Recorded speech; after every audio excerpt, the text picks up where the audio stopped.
Okay, message है ना recording का? है सर, चलो। Okay okay sir, good evening to all of you sir. Sorry sir, थोड़ा टेक्निकल प्रॉब्लम है, मैं कुछ कर नहीं सकता, कभी कभी से बहुत रेयरली होता है बट हो जाता है, कुछ कर नहीं सकते।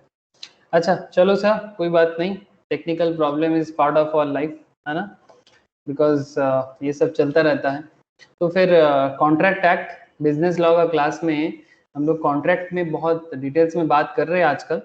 तो अगर मैं आज का डिस्कशन क्या है उसके बारे में अगर बात करूं आप लोगों से, तो आज क्या डिस्कशन होगा? Types of contract. अरे क्या आज मैं टाइप्स ऑफ कॉन्ट्रैक्ट के बारे में बात करूंगा सर?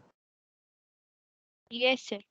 ओके सर, तो types of contract, that means contract भाई तुम कितना तरह का हो, मतलब how many types of contract are there and उसका फीचर्स क्या है, मतलब very very very very very vital point, मतलब इतना वेरी वेरी बताऊं सर, क्या बताऊं, मतलब कॉन्ट्रैक्ट के अंदर ये सबसे मतलब इंपॉर्टेंट मान सकते हो आप कि कितना तरह का कॉन्ट्रैक्ट होता है, चाहे आप कितना भी एडवांस लेवल का बात क्यों ना कर लो, ये पॉइंट तो कभी खत्म नहीं होगा। मतलब ये टाइप्स ऑफ कॉन्ट्रैक्ट का ये जो पॉइंट है ये तो बहुत इंपॉर्टेंट पॉइंट है।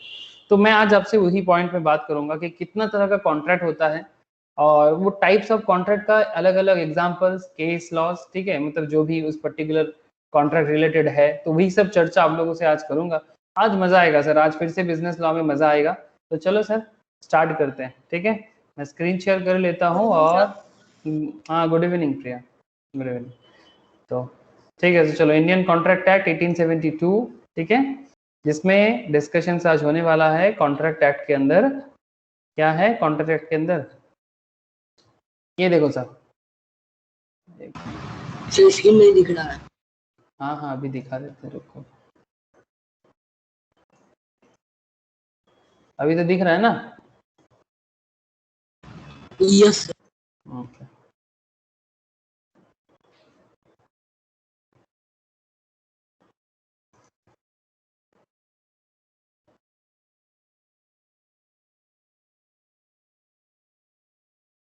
देखो, तो बेसिकली आज मैं आप लोगों से डिस्कस करने जा रहा हूँ, ये एलिमेंट्स के बारे में बात हो चुका है, एसेंशियल्स के बारे में भी बात हो चुका है ना, एलिमेंट्स के बारे में भी बात हो चुका है, टाइप्स ऑफ कॉन्ट्रैक्ट जो बहुत वाइटल माना जाता है, ठीक है, तो उसी के बारे में चर्चा है।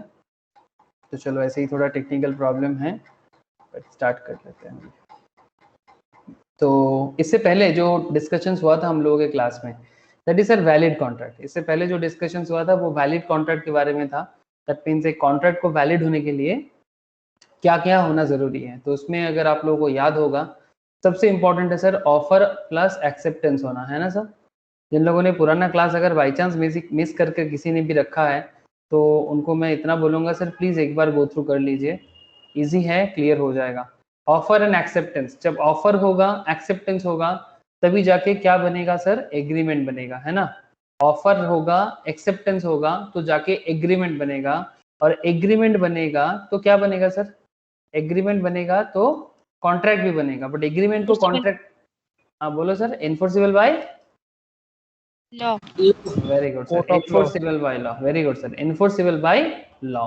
मतलब जब कोई भी एग्रीमेंट लॉ के थ्रू से एनफोर्स किया जाता है वो कॉन्ट्रैक्ट में बदल जाता है सर, है ना? ये सब एग्जाम्पल के साथ भी बताया गया था कि किस तरह से हम लोग एग्रीमेंट बनाते हैं फिर उसको कॉन्ट्रैक्ट में बदल देते हैं, एंड ये सब चर्चा हो चुका है कि कितना तरह का वैलिडिटी होना चाहिए, मतलब एसेंशियल मतलब वैलिड कॉन्ट्रैक्ट के लिए एसेंशियल एलिमेंट्स क्या है, पूरा का पूरा एग्जाम्पल के साथ हम लोग अच्छे से किए थे सर, मुझे पूरा याद है, आई होप आप लोगों को भी अच्छे से ही याद होगा। ओके सर, तो current discussion sir types of contract में, चलो हाँ, types of contract. Now let's discuss about various types of contract. Now sir types of contract का तीन बेसिस था, कितना बेसिस है सर? तीन बेसिस, एक वैलिडिटी और एनफोर्सेबिलिटी के बेसिस पे, दूसरा है सर फॉर्मेशन के बेसिस पे, एंड तीसरा है परफॉर्मेंस के बेसिस पे। ध्यान से सुनिएगा पॉइंट को, वैलिडिटी और एनफोर्सेबिलिटी के बेसिस पे, फॉर्मेशन के बेसिस पे एंड परफॉर्मेंस के बेसिस पे, ठीक है। तो अगर मैं आपको सबसे पहला वाला जो डिस्कशन है that is validity and enforceability के बेसिस में बात करूं तो कॉन्ट्रैक्ट को मेनली कुछ इतने तरीके से डिस्ट्रीब्यूट किया जाता है sir, valid contract, void contract, voidable contract, illegal agreements and unenforceable contract. अगर मैं फॉर्मेशंस को देखूं तो फॉर्मेशंस के ऊपर बेस करके express, employed, quasi, e commerce, and performance के बेसिस में अगर मैं बात करूं तो एग्जीक्यूटेड, एग्जीक्यूटरी, एंड एग्जीक्यूटरी के अंदर अलग से दो, that is unilateral and bilateral. Sir क्या है ये सब? हाँ ये सब है क्या? अरे सर रुक जाओ, क्या है क्यों है ये सब का जवाब तो अभी मिल जाएगा ना, तो फिर चिंता किस बात की। ओके सर, चलो सर चिंता हम लोग नहीं करते हैं, आप कर रहे हो आप करो। ओके सर, तो on the basis of validity, अगर मैं वैलिडिटी से बात करूं तो वैलिड कॉन्ट्रैक्ट के मतलब क्या होता है? बहुत सिंपल है sir. A ask B if he wants to buy his bike for ₹10,000, B agrees to buy bike. मतलब सिंपल सा कॉन्ट्रैक्ट चल रहा है, ये जो बाइक का खेल चल रहा है ना, it's a very simple contract formations, very simple in the sense कि simple bike selling and buying चल रहा है, ठीक है। A ask B if he wants to buy his bike, A B को बोल रहे भाई क्या तुम हमारा बाइक लेना चाहते हो 10,000 में। तो अगर ये दोनों के बीच में B agrees to buy the bike, B agree हो जाता है बाइक खरीदने में, इट इज एग्रीमेंट, ठीक है, ये एग्रीमेंट है, एंड इसको जब लॉ एनफोर्सेबल बाय लॉ कर दिया जाएगा, ये एक वैलिड कॉन्ट्रैक्ट बन जाएगा। तो very simple concept, an agreement which is binding and enforceable. जो कॉन्ट्रैक्ट बाइंडिंग हो जाता है, जो एग्रीमेंट बाइंडिंग हो जाता है, बाइंडिंग इन द सेंस अगर ए और बी के बीच में कॉन्ट्रैक्ट हो रहा है तो ए बी को बोल रहे भाई तुम मेरा बाइक लोगे 10,000 में, तो बी बोल रहे yes I will by your bike by ₹10,000। तो मतलब ए और बी के बीच में क्या चल रहा है सर? ए और बी के बीच में ऑफर एंड एक्सेप्टेंस चल रहा था, है ना सर? इजी कॉन्सेप्ट है, फटाफट समझो। अगर इजी समझ जाओगे तो टफ भी समझ जाओगे। मतलब सर एग्जैक्टली अगर किसी पहाड़ी चढ़ने में या किसी मंदिर का सीढ़ी चढ़ने में अगर 100 सीढ़ी है तो 100 सीढ़ी स्टार्ट करने के लिए एक सीढ़ी तो चढ़ना पड़ेगा रे। हाँ रे, आप लोग मेरा बात समझ पा रहे कि नहीं? अगर 100 स्टेयर्स है तो 100 स्टेयर्स चढ़ने के लिए 1 स्टेयर्स तो चढ़ना जरूरी है। मैक्सिमम केस में लोगों को क्या लगता है जानते हो? सबको लगता है कि हमें तो चढ़ना है 100 स्टेयर्स, तो सबका नजर ना 100 सीढ़ी में होते हैं या 1000 सीढ़ीज में होते हैं। जितना स्टेयर्स है उस पे होता है, मतलब आसमान का ऊंचाई देख लेता है, बट जहां से शुरू करना है वही नहीं देखता। क्या मैं सही बोल रहा हूँ सर? अरे सब हाँ सर, अरे बोलो, आना बोलो, कुछ तो बोलो। है ना। सबको ऊंचाई देखने में सबको बहुत अच्छा लगता है, पर भाई ऊंचाई का स्टार्टिंग तो नीचे से होता है ना। आप नीचे वाला जगह को देखना भूल जाते हो। सबको ऐसा लगता है कि मैं तो नीचे देखता ही नहीं, मैं तो सिर्फ ऊंचाई में देखता हूँ। अरे बहुत अच्छा बात है, बट ये ऊंचाई पहुंचने के लिए, ये हाईएस्ट पोजीशंस पे पहुंचने के लिए आपको स्टार्ट तो यहाँ से करना पड़ेगा ना। इसलिए बेसिक बातें को इजी बोल के ऐसा नहीं समझना चाहिए कि भाई ये तो मुझे आता है। आता तो सबको सब कुछ है अगर चाहेगा तो, लेकिन वही चीज अगर आपका ठीक ठाक से हो ना, तो फिर आप हाईएस्ट चीज भी समझने में आपको कभी दिक्कत नहीं होगा। मैक्सिमम केस में गलती क्या हो जाता है कि वो बेसिक्स क्लियर नहीं करता प्रॉपरली, और उनको लगता है कि मैं हाईएस्ट चीज भी मतलब अचीव कर लूंगा, तो उसमें क्या हो जाता है, कुछ नहीं गड़बड़ हो जाते हैं, मतलब अपने आप को एडजस्ट नहीं कर पाता, है ना। तो ऐसा गलती आप लोग ना करें सर।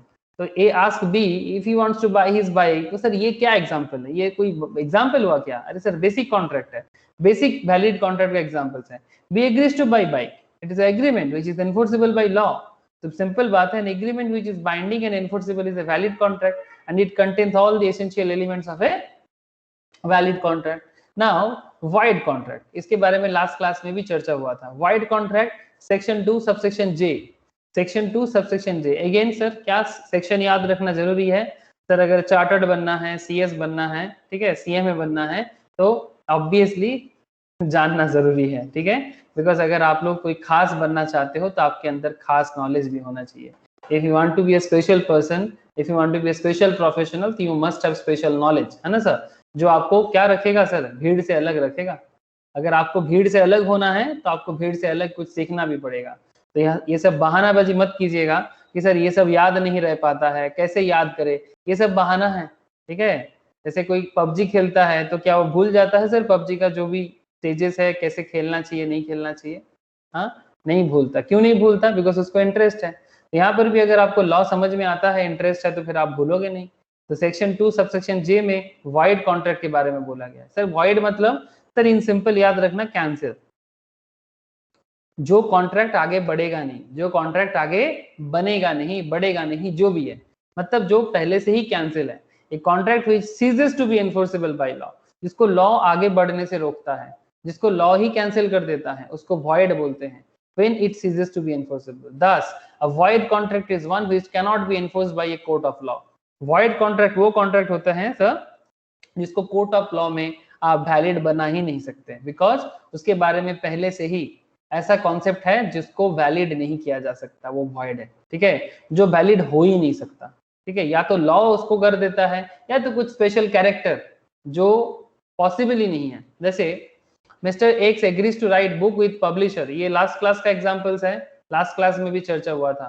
मिस्टर एक्स ने एग्री किया था किताब लिखने का पब्लिशर के साथ, such contract is valid, but after few days X का देहांत हो गया, X dies in an accident, तो एक्स के साथ पब्लिशर का contract, X and publisher, writer कौन है यहाँ पर?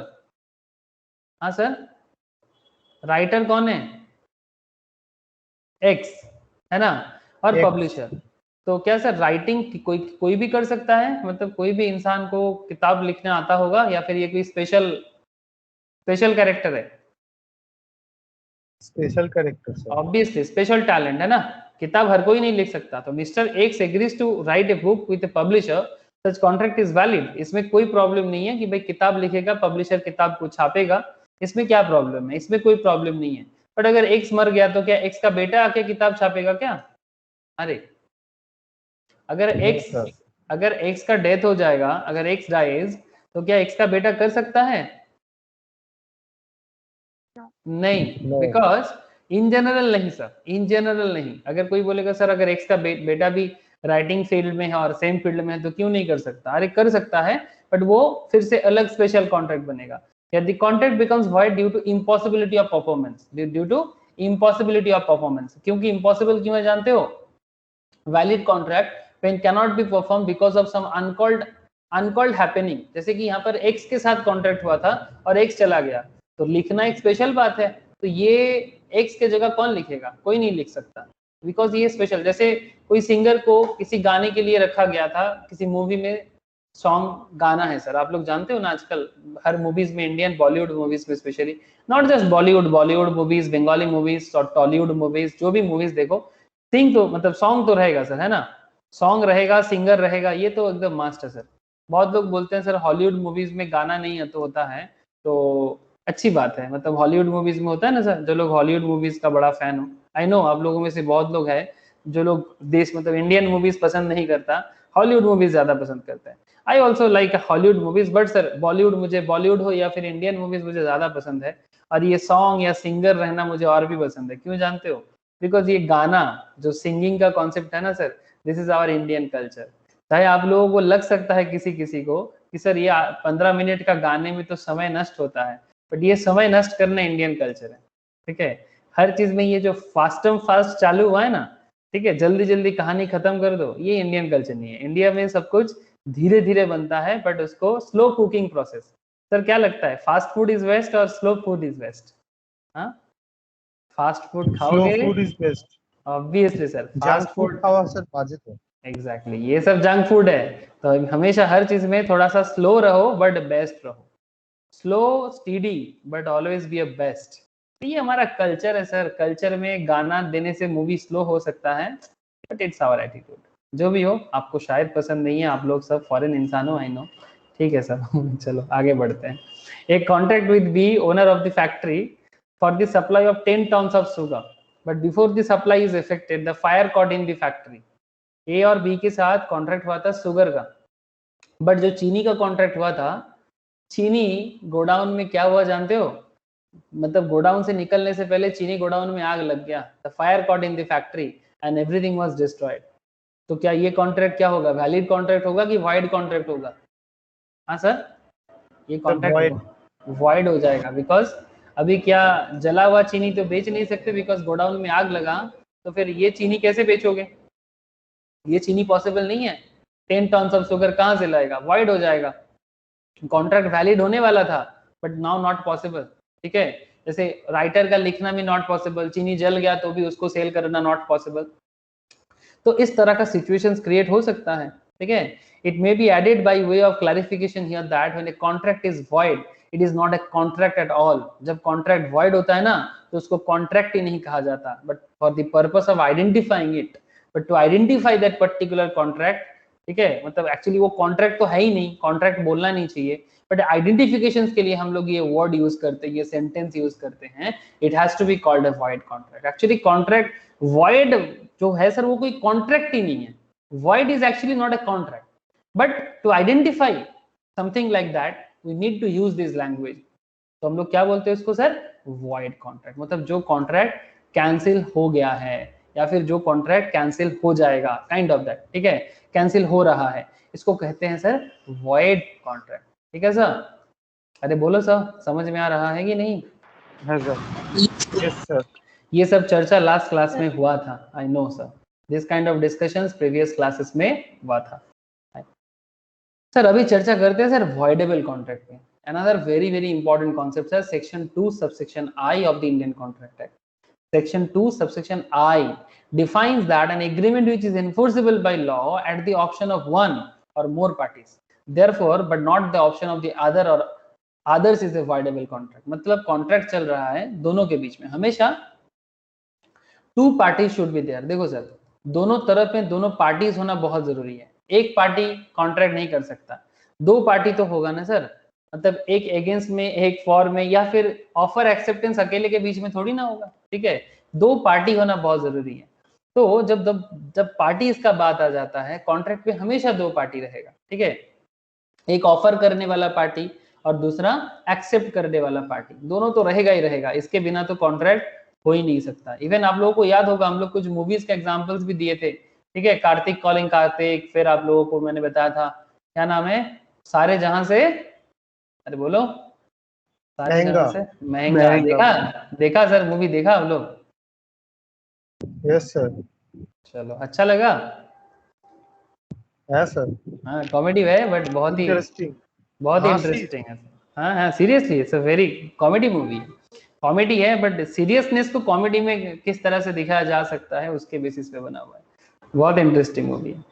X promise to sell his scooter to Y, X promise कर रहा है कि अपना स्कूटर वाई को बेचेगा फॉर 1 लाख।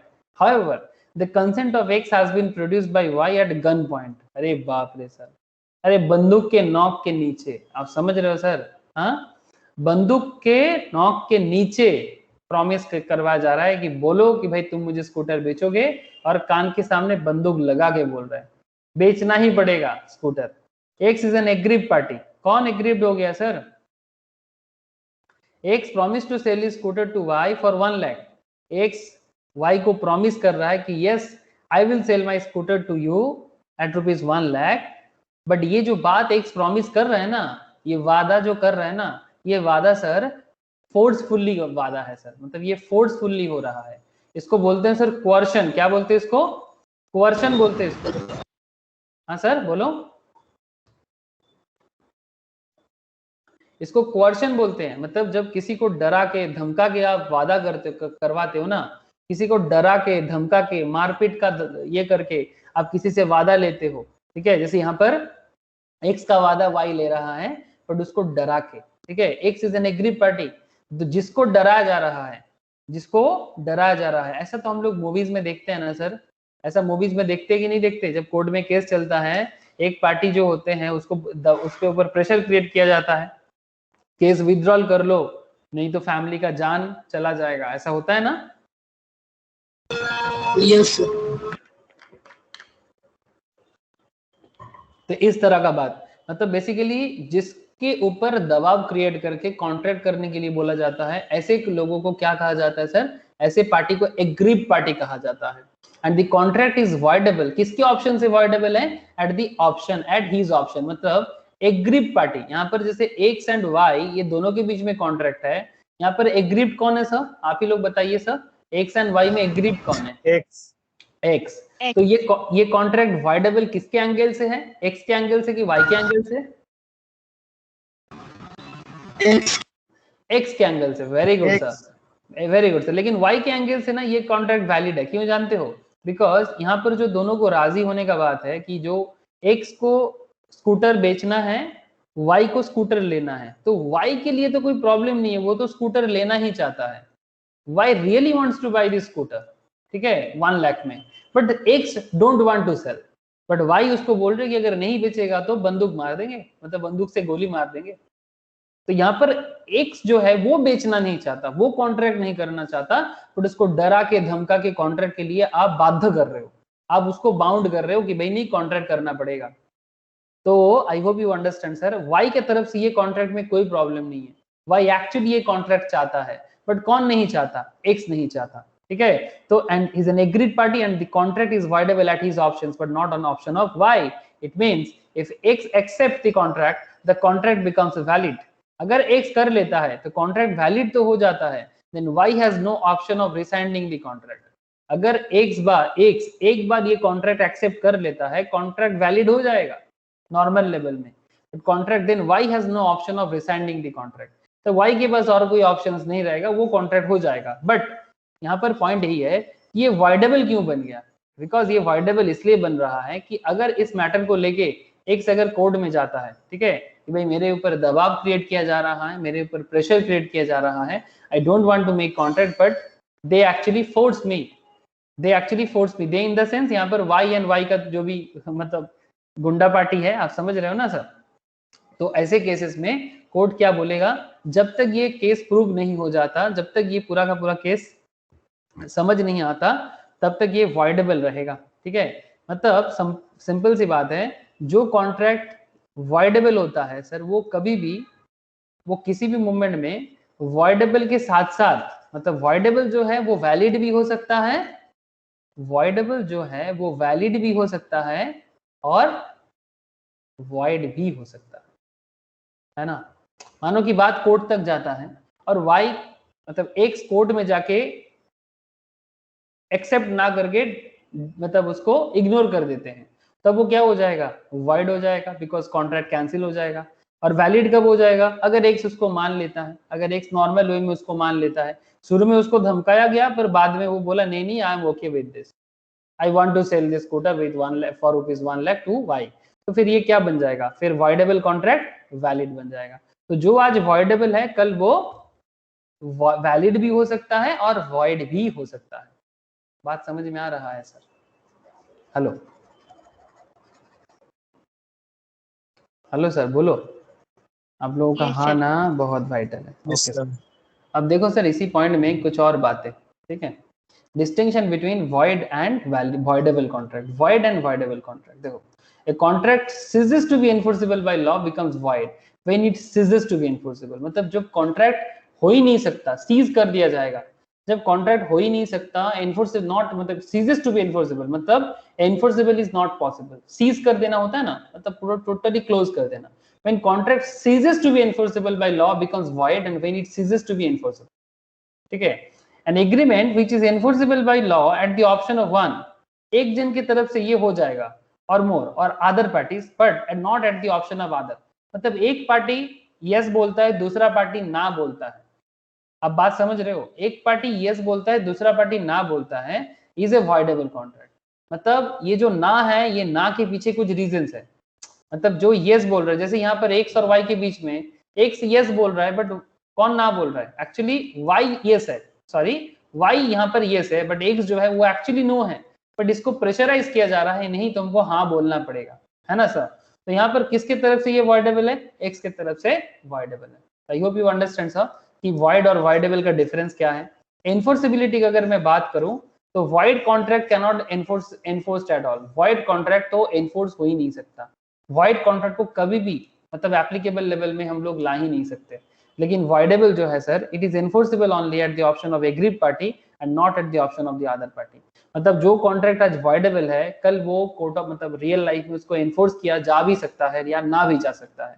किसके ऊपर डिपेंड करता है, एग्रीड पार्टी। जैसे एक्स एंड वाई के बीच में जो वॉइडेबल बन रहा है, यहाँ पर एक्स के ऊपर प्रेशर है, बट अगर एक्स बाद में मान जाता है कि नहीं नहीं आई एम ओके, देन ये कॉन्ट्रैक्ट क्या हो जाएगा, वॉइडेबल से वैलिड हो जाएगा। इसीलिए कहते हैं sir it is enforceable only at the option of agreed party. अगर एग्रीड पार्टी चाहेगा तो कॉन्ट्रैक्ट वैलिड की तरफ जा सकता है।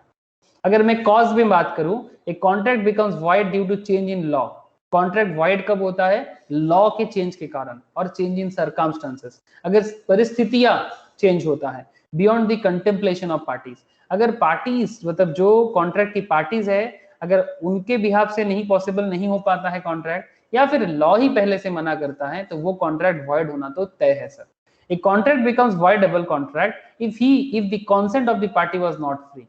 सिंपल सी बात है, अगर एक पार्टी का मतलब कंसेंट फ्रीली नहीं लिया जा रहा है, दोनों पार्टी में से एक पार्टी दूसरे पार्टी में दबाव क्रिएट कर रहा है। आप बात समझ रहे हो ना सर? दबाव क्रिएट करना क्या होता है आप लोगों को पता है सर, है ना? मतलब डरा के, धमका के, बंदूक के नीचे, तलवार के नीचे, चाकू के नीचे, इवन आजकल तो सर ब्लैकमेलिंग होता है सर, इमोशनल ब्लैकमेलिंग। हाँ सर, ये तो भयंकर चीज है। इमोशनल ब्लैकमेलिंग, इसमें तो क्या बताऊं आपको, इसमें बंदूक भी नहीं चाहिए, ठीक है, तलवार भी नहीं चाहिए, ऐसे ही बात बन जाता है ना? बहुत खतरनाक चीजें हैं, ठीक है। आजकल हथियार का मतलब औजार का प्रॉब्लम नहीं है, किसी को डराना धमकाना, जो भी हो डरा के धमका के जो भी होगा वो वॉइडेबल होगा। अब एग्री पार्टी की तरफ से देखा जाएगा कि वो कितना उसको वैलिड किया जा सकता है, या फिर वो अगर वैलिड नहीं होगा तो वो वॉइड भी हो सकता है। परफॉर्मेंस ऑफ कॉन्ट्रैक्ट की अगर बात करो सर, परफॉर्मेंस के बेसिस में void contract can not be perform. जो वॉइड है वो तो वॉइड है, कैंसिल है, एक्चुअली वो कॉन्ट्रैक्ट हो ही नहीं सकता।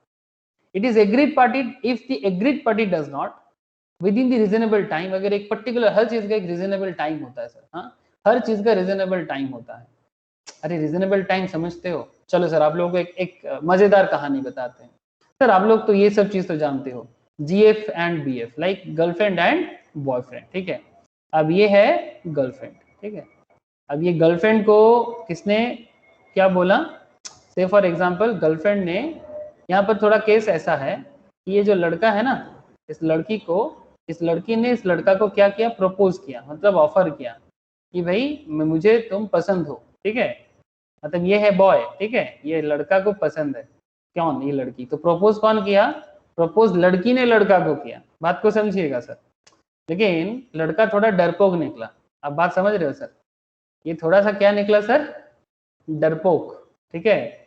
ये बोला कि भाई हम जिंदगी बिताना चाहते हैं तुम्हारे साथ। अरे सर ऐसा होता है ना मूवी में, फिल्मों में होता है, हो रहा है हूबहू। अरे आप लोग समझ पा रहे हो कि नहीं? ऐसा मूवी वगैरह में, सर मूवी में क्यों, रियल लाइफ में भी होता है। तो गर्लफ्रेंड जो है वो बॉयफ्रेंड को बता रहा है कि भाई मैं तुम्हें पसंद हूँ कि नहीं बताओ, और मैं तुम्हारे साथ जिंदगी बिताना चाहता हूँ। तो लड़का गया, डर गया, ठीक है। वो डर क्यों गया? बिकॉज उसको रिस्पॉन्सिबिलिटीज का डर लग गया, पता नहीं मैं कर पाऊंगा कि नहीं, तो वट एवर। अब ये बोला कि मुझे थोड़ा वक्त लगेगा। कौन बोल रहा है? बॉयफ्रेंड बोल रहा है वक्त लगेगा, ठीक है, कि मैं भी तुम्हें वक्त, कुछ दे, समय दो, मैं बताऊंगा। अब आप मुझे बताओ कितना समय का बात हो सकता है? ये लड़की कितना देर तक इंतजार कर सकते हैं? हाँ सर, 1 दिन, 2 दिन, अरे बोलो सर, 1 साल, कितना देर तक इंतजार करेगा? हाँ आप समझ रहे हो सर? रीजनेबल टाइम का मतलब हर चीज का एक रीजनेबल टाइम होता है, ठीक है। समय का चीज समय में हो जाए। अब रीजनेबल का ना कोई ऐसे कॉपी बुक डेफिनेशन नहीं होता सर, आप समझ रहे हो ना सर? मैं आप लोगों को ये सब एग्जाम्पल इसलिए नहीं क्रिएट करता कि ताकि आप लोगों को मैं मतलब कोई गलत चीज सिखाना नहीं चाहता सर। ये सब ऐसे देखो, प्यार करना कोई गलत बात तो है नहीं, बट आप लोग ये सब चीजों को स्लैंग के वे में मत लेना। इस रीजनेबल टाइम को समझाने के लिए मैं आपको बता रहा था। और भी एग्जाम्पल ले सकता हूँ, जैसे मानो आपने किसी दुकानदार के पास गया और उसको बोला कि भाई भैया मुझे ये प्रोडक्ट चाहिए, ठीक है, या फिर आप बोला कि भाई मुझे ये गाड़ी लेना है, अब ये किसी और को मत बेचना। अब भाई तुम बोल के तो आ गए भाई तुम किसी और को मत बेचना, बट कितना दिन तक? रीजनेबल टाइम कितना दिन तक चलेगा? मतलब तुम किसी को बोल के आए कि भाई ये गाड़ी तो मुझे ही लेना है, बट तुम किसी और को मत बेचना। क्या जिंदगी भर? 2 साल, 3 साल, 4 साल, 5 साल, 2 महीना? टाइम क्या है? कितना दिन तक नहीं बेचेगा? 1 से 2 दिन। अरे ऐसा बात नहीं, डिपेंड करता है। 1 से 2 दिन भी हो सकता है, 1 साल 2 साल भी हो सकता है। ডাউন পেমেন্ট মানে কিছু হয়তো অ্যাডভান্স দিয়ে আসতে হয় তার জন্য। इट्स डिपेंड्स ऑब्वियसली एडवांस, लेकिन एडवांस देने के बाद भी अगर वो बाद में बाकी पेमेंट, सपोज मानो कि तुमने एक जमीन खरीदना है तुमको, ठीक है। अब बात समझो, एक सिंपल, चलो आप लोगों ने अच्छा पूछा, मैंने भी एक दिमाग में एक एग्जांपल और आ गया। एक सेकेंड, जैसे मानो कि आप लोग अगर एक प्लॉट ऑफ लैंड, ठीक है, प्लॉट ऑफ लैंड, चलो जमीन खरीदना है, ठीक है। तो प्लॉट ऑफ लैंड आप लोग खरीदना चाहते हो, कहाँ जमीन है आसपास में देख लेते हैं। अरे बहुत जमीन है, कहाँ लोगे? चलो जमीन फॉर सेल, देखो कितना सुंदर प्लॉट बना हुआ है, बाय रेजिडेंशियल प्लॉट्स इन कोलकाता। अरे बाप, ठीक है, चलो कोलकाता में ले लेते हैं। अब मानो कि तुमने यहाँ पर प्लॉट बुक करके आया, बुक करके मतलब एक्चुअली ये फॉर सेल था, तुमने जाके इसको एडवांस दे के आया, जिसका जमीन था, सपोज वाई का जमीन है, एक्स आया और इसको, इस जमीन का क्या दाम हो सकता है अगर सिटी के आसपास में है तो ऑलमोस्ट सर 15-20 लाख का जमीन होगा, ठीक है, कम से कम। तो 15-20 लाख का जमीन है, ये 1 लाख इसको देके गया, तो ये 1 लाख कुछ तो रिजनेबल टाइम होगा कि जिसके अंदर बाकी 19 लाख वो जमा करेगा इसको, से फॉर एग्जांपल 6 मंथ्स, ठीक है, एक 6 महीने का टाइम ले लेते हैं, ठीक है। अगर 6 महीने के अंदर ये बाकी पैसा इस जमीन का ओनर को नहीं देता है तो ये जमीन क्या हो जाएगा, वो किसी और को बेच सकता है ना, ये लैंड वो किसी और को बेच सकता है।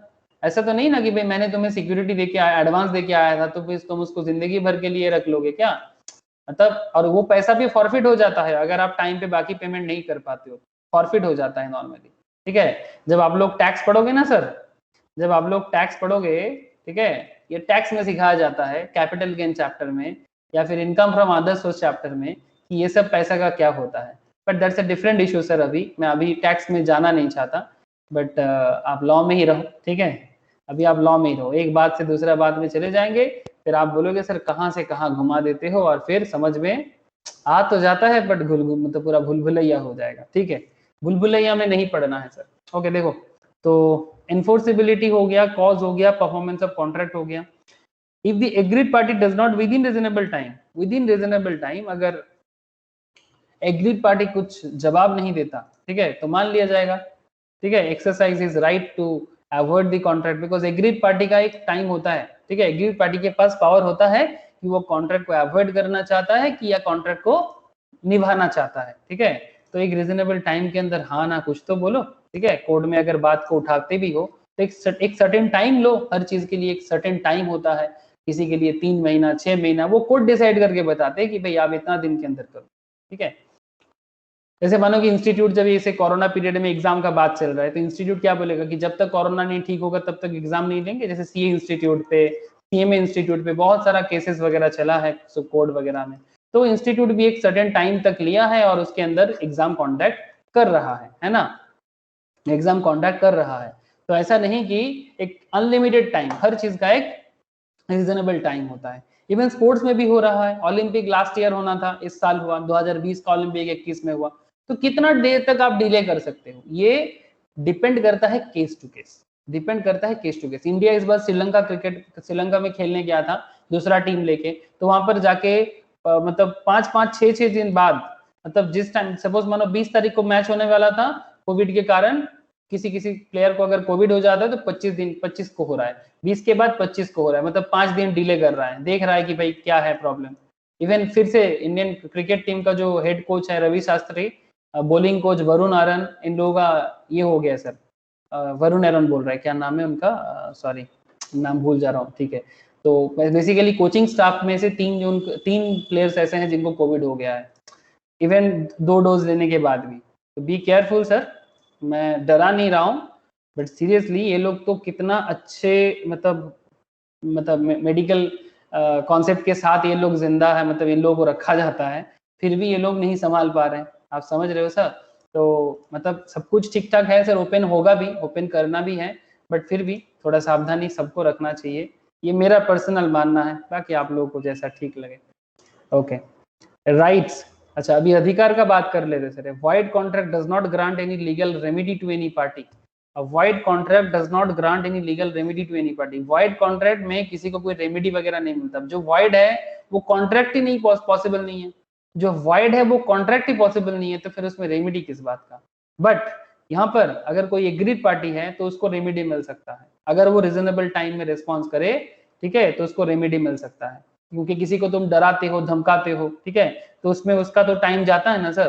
तो इस केस में कोर्ट जो एग्रीड पार्टी है उसको ऑब्वियसली कुछ ना कुछ रेमेडी का चिंता जरूर करते हैं, बट वाइड कॉन्ट्रैक्ट में ऐसा कोई रेमेडी का बात नहीं है, आप समझ रहे हो sir. Hello sir, wide voidable का डिफरेंस क्लियर हो रहा है कि नहीं।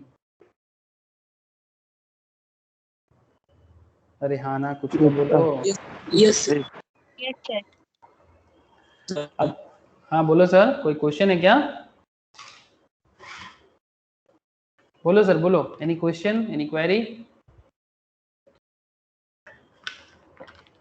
Okay sir. Sir illegal contract, sir void और इलीगल में फर्क क्या है? ये भी एक बहुत मजेदार सवाल है, इट्स रियली इंटरेस्टिंग। सर आपने तो समझाया कि सर वॉइड मतलब कैंसिल, तो क्या सर हर वॉइड इलीगल है या फिर इलीगल का मतलब वॉइड है? अरे नहीं सर, ऐसा बात नहीं है। इलीगल मतलब जो चीज इलीगल है, जो काम ही इलीगल है, ठीक है, ऑब्जेक्टिव ही इलीगल है। It is a contract with the law forbids to be made, law ही मना करता है, फॉरबिडन, फॉरबिड। सर हाँ बोलो सर। सर इलीगल है तो सर फिर इन्फोर्सिबल बाय लॉ नहीं होगा, इलीगल है तो फिर इन्फोर्सिबल बाय लॉ नहीं होगा। ना, ऑब्वियसली इलीगल तो एनफोर्सेबल बाय लॉ हो तो ही फिर नहीं सकता। तो फिर सर कॉन्ट्रैक्ट कैसे हुआ सर? ये तो सर एग्रीमेंट void हुआ है ना। तो not enforceable by law। Illegal is also void sir, ये तो वॉइड सिर्फ वॉइड ही नहीं है, ये तो वॉइड सर एब void इनिशियो है। हाँ बोलो। पर সব void एग्रीमेंट तो इलीगल হয় না। नहीं सारा, हाँ सारा वॉइड एग्रीमेंट इलीगल नहीं है, ये बात भी सही है। बट अगर कोई इलीगल है ना, कोई भी पर्टिकुलर कॉन्ट्रैक्ट या एग्रीमेंट इलीगल है, तो वो तो शुरू से ही वॉइड है सर, शुरू से ही वॉइड কারণ है ওটা তো স্যার एब इनिशियो। unenforceable by law হবে। एग्जैक्टली, अनएनफोर्सेबल बाय लॉ या फिर cannot be enforced by law, and इसको लैटिन लैंग्वेज में कहा जाता है सर वॉइड एब इनिशियो, मतलब जो शुरू से ही वॉइड है, शुरू से ही वॉइड। इलीगल चीज, हाँ बोलो। तो इन्फोर्सिबल बाय लॉ नहीं हुआ तो सर फिर ये एग्रीमेंट हुआ ना। एनफोर्सेबल बाय लॉ नहीं हुआ तो एग्रीमेंट हुआ? नहीं सर, इसको हाँ एग्रीमेंट बोल सकते हैं जिसको एनफोर्सेबल बाय लॉ नहीं हो सकता। एक्चुअली देखो, इसको कॉन्ट्रैक्ट नाम क्यों दिया, तुम फिर से इसी पॉइंट में बात कर रहे हो ना। अरे ये तो आइडेंटिफिकेशन Yes. के लिए, this is for identification purpose only, ठीक है। मतलब तुम कॉन्ट्रैक्ट बना रहे थे, वो कॉन्ट्रैक्ट नहीं बना, यस आप बोल सकते हो कि सर ये तो एक तरह से, लेकिन वही तो फिर वॉइड को भी कॉन्ट्रैक्ट नहीं बोलना चाहिए, क्योंकि void contract is Yes. Also not contract, तो उसको भी कॉन्ट्रैक्ट नहीं बोलना चाहिए। This is just a name, ठीक है, this is just a name for identification purpose only. तब तो सिर्फ वैलिड कॉन्ट्रैक्ट को ही कॉन्ट्रैक्ट बोलना चाहिए, बिकॉज वॉइड कॉन्ट्रैक्ट जो है, वॉइडेबल जो है, उसका भी तो पता नहीं सर, वॉइडेबल का भी तो पता नहीं, उसे भी तो कॉन्ट्रैक्ट नहीं बोलना चाहिए फिर, क्योंकि वो होगा कि नहीं होगा वो तो डिपेंड कर रहा है एग्रीड पार्टी पे, है ना। जो वॉइडेबल है उसको भी तो कॉन्ट्रैक्ट नहीं बोल सकते फिर, मतलब कब बोलेंगे, जब वैलिड होगा तभी बोलेंगे, अदरवाइज नहीं। This is just a name for identification purpose, for identification purpose only. I hope sir you understand. Vishwajeet बोल, समझ में आ रहा है? Yes. Yes. ठीक है। Yes sir. all illegal agreements are void, but all void agreements are not necessarily illegal। सारा का सारा void, all illegal, सारा का सारा illegal agreement void बन जाता है, बट जरूरी नहीं कि जो भी void हो रहा है वो सब illegal हो, ऐसा जरूरी नहीं है सर, ऐसा एकदम जरूरी नहीं है। Despite this, there is a similarity between them is that in both cases they are void ab initio, मतलब दोनों केस में ये ab initio हो सकता है and cannot be enforced by law। Contract that is immoral or opposed to public policy are illegal in nature। जो oppose to public policy है, illegal in nature. Similarly if R agrees with S to purchase brown sugar, R agree कर रहे हैं S के साथ, agreement तो सही है सर, आर एग्री कर ही सकता है, एस को बोला कि भाई मैं तुमसे ब्राउन शुगर परचेज करना चाहता हूँ। Sir what is this brown sugar? आप लोगों को मुझे थोड़ा सा ये एडल्ट लेवल का बात करना पड़ता है सर, क्योंकि आप लोग अभी बड़े हो रहे हो। ये एक तरह का ड्रग्स है, ठीक है, जिसका गलत नशा किया जाता है, गलत तरीके से इसको कंज्यूम किया जाता है, जो हमारा पूरा का पूरा नर्वस सिस्टम को ही, ठीक है, चेंज करके रख देता है। इंसान इंसान नहीं रहता, जानवर बन जाता है सब, ये सब खा के, ठीक है। नॉर्मल ड्रिंक्स लेके ही लोगों का होश उड़ जाता है, ये सब लेने के बाद तो वो नॉर्मल में रहता ही नहीं है, ठीक है। ये सब मतलब इंसानी, पता नहीं इंसान क्या क्या करते हैं, आई डोंट नो सर, जो भी हो, बट ब्राउन शुगर का, सर ज़ोंबी हो जाते। हाँ ज़ोंबी, हाँ आप बोल सकते हो ज़ोंबी हो जाएगा। और agrees with S to purchase brown sugar, ठीक है, it is an illegal agreement, ये एक इलीगल एग्रीमेंट है, और ये इसका धंधा करना या फिर इसका एग्रीमेंट करना ये शुरू से ही वॉइड है सर, शुरू से ही वॉइड, मतलब फ्रॉम द वेरी स्टार्टिंग ये वॉइड है, एकदम वॉइड है सर, वॉइड एब इनिशियो।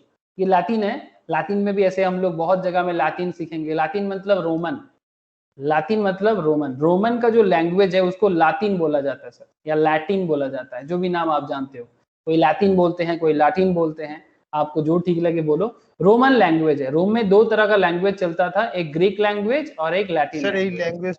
ল্যাঙ্গুয়েজটা শুনেছিলাম ওই গোলপার্কে ওই যে ইনস্টিটিউটটা ছিল রামকৃষ্ণ মিশন। ওইটাতে স্যার যখন ইংলিশের ক্লাস করতে যেতাম তখন এইটা শেখাতো, তখন কয়েকটা মানে ইন্ডিয়ান প্র্যাকটিস করতো ওখানে। अच्छा, স্প্যানিশও স্যার প্র্যাকটিস করতো। हाँ वहाँ पर तो लैंग्वेज क्लास होता है, गोलपाक रामकृष्ण मिशन में लैंग्वेज क्लास होता ওটা है। স্যার ইংলিশ ক্লাস করতে যেতাম, ওখানে সব বলতো এগুলো। আর হুম। ফরেনার গুলো স্যার বেঙ্গলি শিখতে আসতো। फॉरेनर बंगाली, अरे बंगाली का एक बात याद आ गया, ये तुम लोग ये कंट्री का नाम सुने हो, सीरिया लियोनी का नाम सुने हो सर?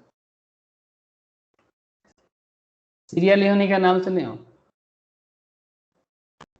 এই স্যার এই দেশ মানে এখানে স্যার এই বেঙ্গলি ল্যাঙ্গুয়েজটা মানে রাষ্ট্রভাষা হিসেবে ইয়ে হয়েছে, ওইটাই তো। Very good sir, very good, पता है sir. Bengali language in Syria, Syria Leone, I don't know spelling क्या है ये। सीरिया लियोनी पे बंगाली लैंग्वेज को मतलब वहाँ का प्रेसिडेंट मतलब क्या बोले सर, मतलब one of the second language के हिसाब से लिया गया, official language in Syria, Sierra Leone. National language second position में दिया हाँ, नेशनल लैंग्वेज में सेकंड पोजीशन पे दिया गया। इसका मेन रीजन नहीं है कि एक्चुअली वहाँ पर कुछ प्रॉब्लम था तो यूनाइटेड नेशंस में। बांग्लादेश तो, हाँ बोलो, बांग्लादेश कंट्री, क्या कंट्री? बांग्लादेश तो, बांग्लादेश, बांग्लादेश मतलब सियरा लियोनी बांग्लादेश में है। না না ওটাই জিজ্ঞেস করছি, বাংলাদেশের পতাকার ছবি দেখালো।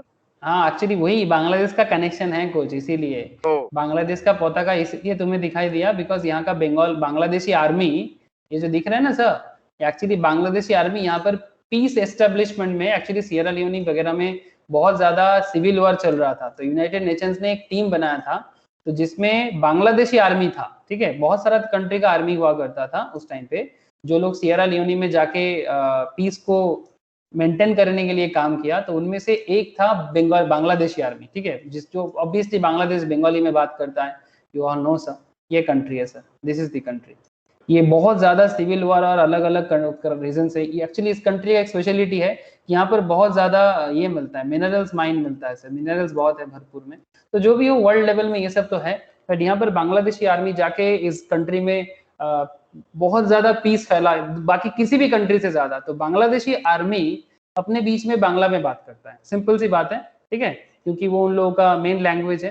तो बांग्लादेशी आर्मी अपने बीच में बंगाली में बात करता है, तो वहाँ का लोकल लोग भी बांग्लादेशी आर्मी के साथ बहुत ज्यादा कनेक्टेड हो गया था, तो वो लोग मतलब खुद से ही बांग्ला सीखने के लिए इंटरेस्टेड हो गया, और इवन इतना इंटरेस्टेड हुआ कि बांग्लादेशी आर्मी इनको बांग्ला ऐसे ही सिखाते थे, जैसे किसी को इंटरेस्ट आ जाता है तो सीरिया लियोनी में लोग बांग्ला सीखने का एक मतलब नशा जैसा बना लिया कि मतलब क्योंकि बांग्लादेशी आर्मी वहां पर बहुत अच्छा काम किया था, तो प्रभावित हो गए, अट्रैक्ट हो गए बंगाली सीखा, और वहां पर तो लोग नॉर्मली बांग्ला में बात भी कर लेते हैं शौक से, ठीक है।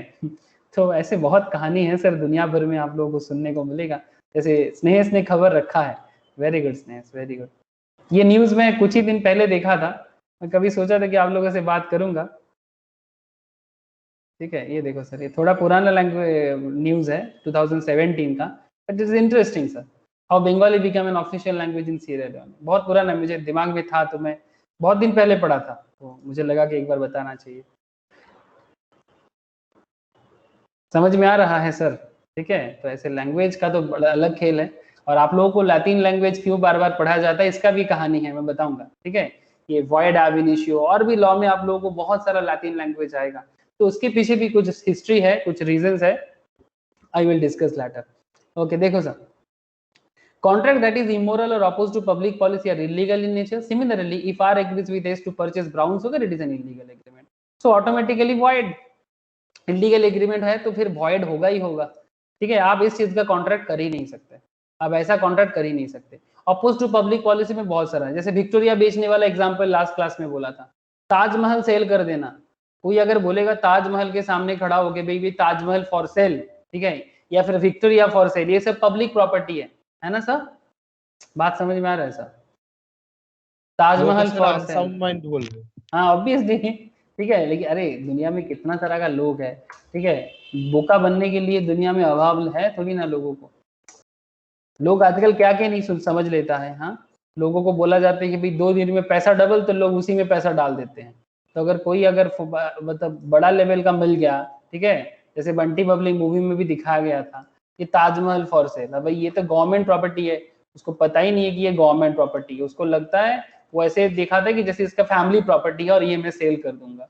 तो वैसा ही ताजमहल फॉर सेल, ठीक है, और फिर सेल करने के नाम, नटवरलाल बेच दिया था, हाँ क्या नाम है? नटवरलाल बेच दिया था राष्ट्रपति भवन ताजमहल। एग्जैक्टली सर, ऐसा ही कहानी है, ठीक है। तो ऐसे चीजें अगर आप बात कर रहे हो, जैसे जो पब्लिक प्रॉपर्टी है, आप इसको थोड़ी ना बेच सकते हो सर, ठीक है।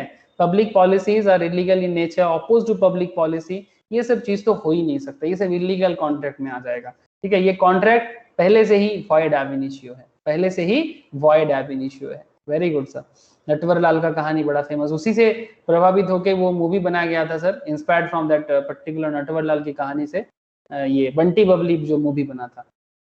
अभिषेक बच्चन एंड रानी मुखर्जी, ऐश्वर्या भी एक कैमियो में था, वो कजरारे कजरारे गाना है उस मूवी में, अमिताभ बच्चन साहब भी थे। According to section 2 subsection G of the Indian Contract Act, an agreement not enforceable by law is void. An agreement not enforceable by law is void. The act has specified, the act क्या specify कर रहा है sir? The act has specified various factors due to which an agreement may be considered as void agreement. One of these factors is unlawfulness of object. अगर object ही unlawful है, unlawful मतलब जो lawful नहीं है, unlawful मतलब जो lawful नहीं है, आप ऐसा काम कर नहीं सकते, ऐसा एग्रीमेंट नहीं बना सकते जो आपका लॉ आपको साथ नहीं देता, ठीक है। अनलॉफुल ऑफ ऑब्जेक्ट, ऑब्जेक्ट जो है, एंड कंसिडरेशन मतलब आप ऐसा चीजों का कंसिडरेशन मतलब समथिंग इन रिटर्न, किसी को कुछ बदले में जब कुछ दे रहे हो, जैसे मानो कि आप किसी के साथ कॉन्ट्रैक्ट कर रहे हो कि भाई तुम मुझे ब्राउन शुगर दे दियो और बदले में मैं तुम्हें ब्राउन शुगर दे दियो, बदले में मैं तुम्हें इंडियन कुछ चीजें दे दूंगा। जैसे मैं आप लोगों को कहानी बताया था ना इकोनॉमिक्स क्लास में, जो लोग इकोनॉमिक्स क्लास करते हो, लाइक आई होप किसी किसी ने जरूर किया होगा। अरे कौन सा कंट्री का कहानी बताया था, बोलो सर। एक Moroccan country, middle east country है जहां पर पानी नहीं है रे, राजस्थान, लेबनान, हट रे, Lebanon, Lebanon, Lebanon, Lebanon, Lebanon का कहानी, राजस्थान। मार खाएगा रे सोभिक। ए सोभिक, तू मेरे को कभी फोन करना एक दिन, तेरे को ना मैं बहुत मारूंगा। अच्छा देख वाटर, लेबनान, लेबनान में पानी नहीं है सर, ये कहानी मैंने इकोनॉमिक्स क्लास में एक स्टडीज में बताया था। तो लेबनान के लोगों के साथ आप डील कर रहे हो कि उसको आप वाटर बेचोगे, बदले में आप उनसे ब्राउन शुगर ले लोगे। देखो सर, वाटर बेचने में परमिशन तो लेना पड़ेगा ऑब्वियसली, बट ब्राउन शुगर ये कैसे, ये तो इलीगल नेचर का है, आप ब्राउन शुगर नहीं बेच सकते। समथिंग इन रिटर्न में आप ऐसा कोई भी चीज नहीं दे सकते जो इलीगल नेचर का है, ठीक है, जो कॉन्ट्रैक्ट को वाइड बना देते हैं। तो ही वाला बात कर रहा है सर, अनलॉफुल ऑब्जेक्ट, कंसिडरेशन भी unlawful of the contract, illegality of the contract which makes it wide, contract का इलीगलिटी जो उसको वाइड बना देते हैं।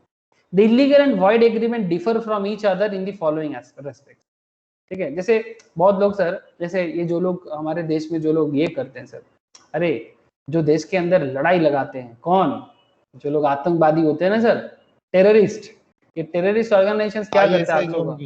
हाँ, आईएसआई तो सर पाकिस्तान का इंटेलिजेंस है, उसको आप जंगी नहीं बोल सकते, ठीक है, ऑफिशियली, ठीक है। अब आईएसआई उसको मदद करता है, दैट्स अ डिफरेंट इशू, ठीक है। आप जो बोल रहे हो आईएसआई से मतलब मैं बेसिकली बात कर रहा हूँ सर, जिस तरह का वो तालिबानी नहीं, जैसे इंडियन मुजाहिदीन टाइप का कुछ है ना सर, जैसे इंडियन मुजाहिदीन है जो भारत को मारने का पूरा जिम्मा उठा के रखा है, ठीक है। इस तरह का कुछ संगठन है जो कश्मीर और बेसिकली पाक ऑक्युपाइड कश्मीर में चलता है, ठीक है। अब मैं आपको बस एक सिंपल सा चीज बता रहा हूँ सर, आप लोग ये डीमोनेटाइजेशन का खबर तो जानते हो, हमारे देश में डीमोनेटाइजेशन हुआ था, নোটবন্দি হয়েছিল 500 আর 1000 এর। हाँ, अब ये मनी डीमोनेटाइजेशन को लेके बहुत सारे लोग बहुत सारा बात किया है ना सर, कि मोदी जी का दिमाग खराब हो गया है ना। 2016, वेरी गुड सर, 1 अप्रैल 2016, ये 1 अप्रैल 2016 को मनी डिमोनेटाइजेशन करने का, स्पेशली 500 एंड 1000 नोट्स को डिमोनेटाइजेशन करने के पीछे का जो सबसे बड़ा रीजन था ना सर, ये आप हम जैसे लोगों को समझ में ही नहीं आया। सबसे बड़ा रीजन था सर टेरर अटैक रोकना। एक्चुअली एक खबर था कि बहुत भारी मात्रा में फंडिंग हुआ था इलीगल मनी का। इलीगल मनी मतलब सर 2 नंबरी जो पैसा होता है ना सर, 2 नंबरी पैसा, हाँ ब्लैक मनी नहीं, मतलब जिसको हम लोग बोलते हैं सर डुप्लीकेट, क्या बोलते हैं इसको, जाली जाली note sir, yes duplicate note, जाली नोट होता है ना सर।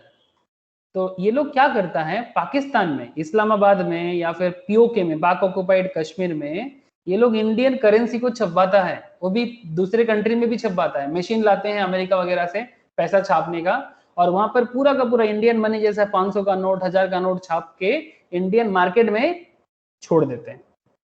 क्यों छोड़ते हैं? ताकि उनको पैसा मिलता है और वो लोग खबर देते जाए, ठीक है, खबरी का काम कराने के लिए। तो ऐसा एक खबर था 2016 के उस टाइम पे 400 से 500 करोड़ के आसपास का फंडिंग हुआ था इंडिया में।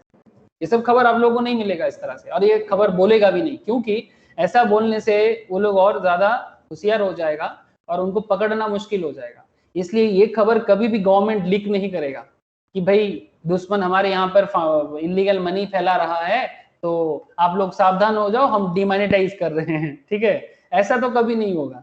तो वो लोग ऐसा, गवर्नमेंट कभी भी ये सब बातें बाहर डिक्लेयर नहीं करेगा। आपको मैं एक बहुत नॉर्मल सी बात, मतलब सिंपल बात कर रहा हूँ, इंटेलिजेंस का भी अंदर का बात है। तो ऐसा खबर था उस टाइम पे, इसीलिए रातों रात करना पड़ा था। नहीं तो कोई भी गवर्नमेंट ना पागल नहीं है, कोई भी पीएम भी या फिर कोई भी आईएएस ऑफिसर पागल नहीं है कि अचानक रात को डिक्लेयर कर दिया कि भाई कल से नोट बंद रहेगा। ऐसा हो सकता है सर? बोल देगा ना, ऐसा थोड़ी ना कि कल से ये नोट नहीं चलेगा। लेकिन वैसा ही हुआ था कि कल से, फ्रॉम टुमारो ऐसा करके बोला था मोदी जी, फ्रॉम टुमारो, रात 12 बजे। हाँ रात 12 बजे। अब सबको ही बोला था कि मोदी जी पागल हो गया है। अब बोलेगा सर, जो बोलना है वो बोलने दो, बट आप लोग एक बहुत अंदर की बात मैं आपको बोल रहा हूँ, ये तो चाहे मोदी जी रहे या फिर उनके जगह में कोई और गवर्नमेंट का भी प्राइम मिनिस्टर रहे, ये बहुत सोची समझी चाल था गवर्नमेंट का। ये पैसा का जो फ्लो हुआ है और इसको लेने से लोग इनकार करे, और जो इंफॉर्मेशन है इंडिया के अंदर का, जो इंफॉर्मेशन जो इंडिया के अंदर बाहर का पैसा खा के गद्दारी करेगा और इनको इंफॉर्मेशन बेचेगा और यहाँ पर ब्लास्ट करेगा, ठीक है, बेसिकली पाकिस्तान के थ्रू से ये सब आतंकी संगठन ब्लास्ट कराते हैं इंडिया के अंदर, ठीक है, जैसे मुंबई ब्लास्ट आप लोग जानते हो, बहुत सारा है ऐसा, ठीक है। तो ऐसा खबर चलता है, ठीक है, तभी जाके ऐसा इंफॉर्मेशन, इस तरह का डिसीजंस लिया जाता है।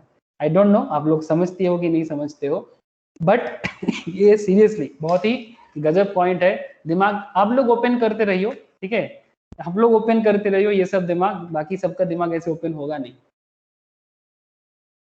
मेरा कहने का मतलब है कि ये जो दूसरे कंट्री का पैसा छाप के उसका डील करना, ये इलीगल है ना सर।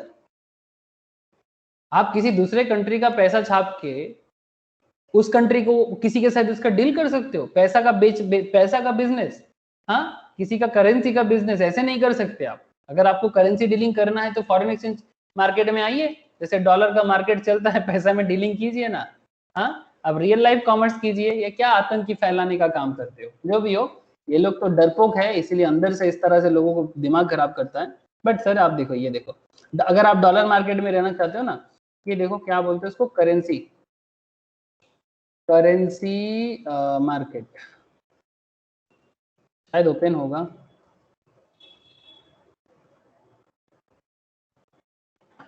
ये देखो सर, ये मार्केट ओपन रहता है। ये देखो अभी यूएस डॉलर का प्राइस चल रहा है 73.1 रुपीज करके, ठीक है, दिखाई दे रहा है ना। तो इस तरह से यूरो का चल रहा है 1.1863 पर डॉलर, यूएस डॉलर पे। ग्रेट ब्रिटेन पाउंड का चल रहा है। तो ऐसे आप फॉरेन एक्सचेंज पे करो अगर आपको सच में पैसा में इन्वेस्ट करना है दूसरे कंट्री का।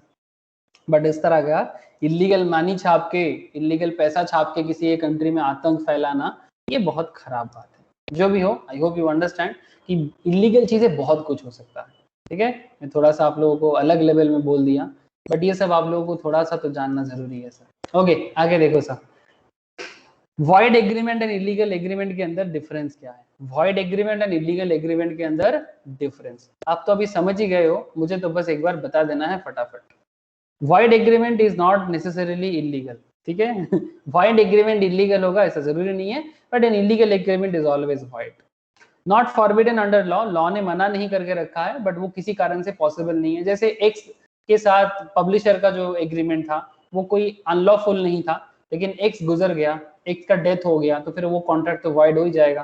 तो ये normally void agreement not forbidden by law है, but illegal agreement are forbidden by law. Law हमेशा मना करेगा।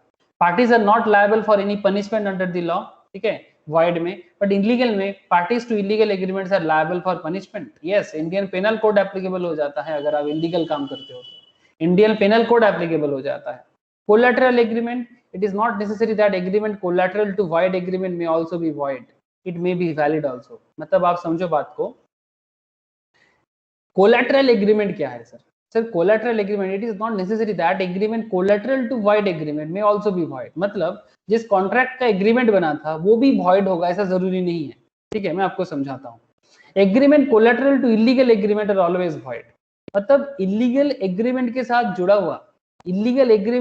जुड़ा हुआ कोई भी कॉन्ट्रैक्ट हमेशा void ही होगा. बट जरूरी नहीं कि एक void एग्रीमेंट के साथ जुड़ा हुआ दूसरा कोई एग्रीमेंट void हो जाएगा. वो वैलिड भी हो सकता है. जैसे ये मिस्टर एक्स के साथ पब्लिशर का एक कॉन्ट्रैक्ट हुआ था ना सर. अरे मिस्टर एक्स के साथ मिस्टर एक्स के साथ एक कॉन्ट्रैक्ट हुआ था पब्लिशर का. अब वो कॉन्ट्रैक्ट तो वाइड हो गया, लेकिन मानो कि मिस्टर एक्स के ऊपर डिपेंड करके उस पब्लिशर के साथ किसी और का कुछ कॉन्ट्रैक्ट है. पब्लिशर के साथ किसी और मतलब किसी शॉप ओनर का किसी भी पर्टिकुलर किसी के साथ भी पब्लिशर का कॉन्ट्रैक्ट है. तो मिस्टर एक्स के साथ कॉन्ट्रैक्ट वाइड हो गया. इसका मतलब ये जरूरी नहीं है कि पब्लिशर के साथ किसी शॉप ओनर का जो कॉन्ट्रैक्ट हुआ था वो भी इनवैलिड हो जाए, वो भी वॉइड हो जाए. आप बात समझ रहे हो सर? मतलब एक वॉइड एग्रीमेंट के कारण उसके साथ जुड़ा हुआ दूसरा कोई भी एग्रीमेंट इनवैलिड या वॉइड हो जाएगा, ये जरूरी नहीं है. बट अगर किसी एग्रीमेंट का इलीगलिटी है तो उसके साथ जुड़ा हुआ सारा का सारा एग्रीमेंट वॉइड हो जाएगा. आप लोग बात समझ रहे हो सर? इलीगल का जड़ जहां रहेगा, इलीगल के साथ जुड़ा हुआ हर चीज वॉइड हो जाएगा. बट हर वॉइड से जुड़ा हुआ हर एक कॉन्ट्रैक्ट वो वॉइड होगा ऐसा जरूरी नहीं है. मतलब हो सकता है वो वैलिड भी हो सकता है. आप लोगों को समझ में आ रहा है sir? Hello? Yes sir. Yes, sir. चलो सर आगे और भी ऐसे एग्जांपल्स आएगा, मैं आपको और बताता हूँ. ओके तो अच्छा, अभी अनएनफोर्सेबल कॉन्ट्रैक्ट में बात कर लेते हैं. वैलिड, वॉइड, इलीगल बहुत कुछ बोले. अब अनएनफोर्सेबल, where a contract is good in substance but because of some technical defect, that is absence in writing, barred by limitations, etc., one or both of the parties cannot sue upon it, is described as an unenforceable contract. जैसे A bought goods from B, A ने B से कुछ खरीदा in 2015 but no payment was made till 2019. 15 में purchase किया था, 19 हो गया, अभी तक कोई पेमेंट नहीं हुआ. B cannot sue A for the payment in 2019 and it has crossed 3 years and barred by limitation act.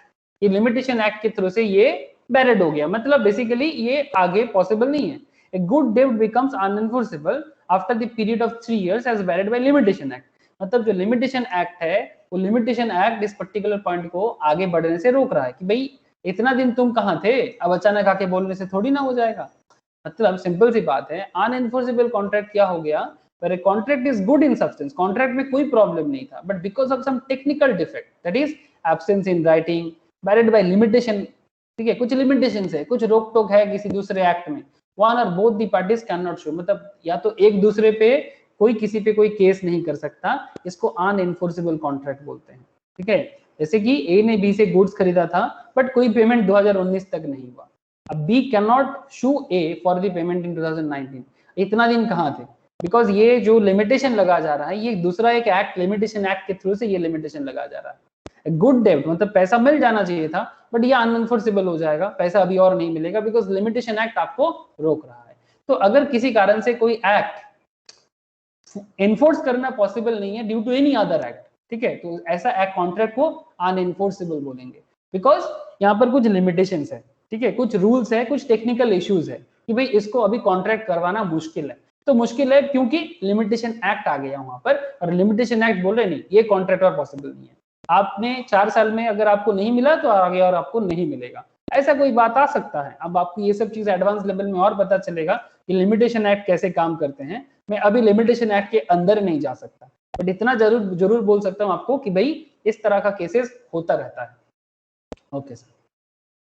On the basis of formations, sir इतना देर से हम लोग किस पॉइंट में बात कर रहे थे? वैलिडिटी के पॉइंट पे.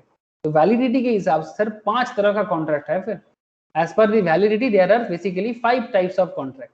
आई hope you all understand all 5 types: valid contract, void contract, voidable contract, illegal agreement and unenforceable contract. Okay, अब हम लोग बात करेंगे सर फॉर्मेशंस पे। ये फॉर्मेशंस बड़ा ही गजब चीज है सर, ये फॉर्मेशंस भी बड़ा इंटरेस्टिंग कॉन्सेप्ट है। आप थोड़ा नजर रखो और थोड़ा पेशेंस के साथ ध्यान से सुनो सर, ये फॉर्मेशंस वाला कॉन्ट्रैक्ट क्या क्या हो सकता है, जिंदगी भर काम आने वाला पॉइंट है सर, एक एक पॉइंट। मतलब सर क्या बात करते हो, ये अभी अभी का पढ़ाई जिंदगी भर काम आएगा? अरे लिख के रख लो सर। आज क्या डेट है सर? आज 6 तारीख, 6 सितंबर को सर ने बोला था 2021 में, ये सारा का सारा पॉइंट जिंदगी भर काम आने वाला है, लिख के रख लो, ये भी मैं आपको बोलता हूँ। Okay sir, express contract. Express contract क्या है? Contract would be an express contract if the terms are expressed by words और इन राइटिंग। या तो लिख के दे दो या तो बोल दो मुंह में, ठीक है? या तो लिखित होगा या तो मुंह में हो जाएगा, ठीक है? वर्ड ऑफ माउथ, ठीक है?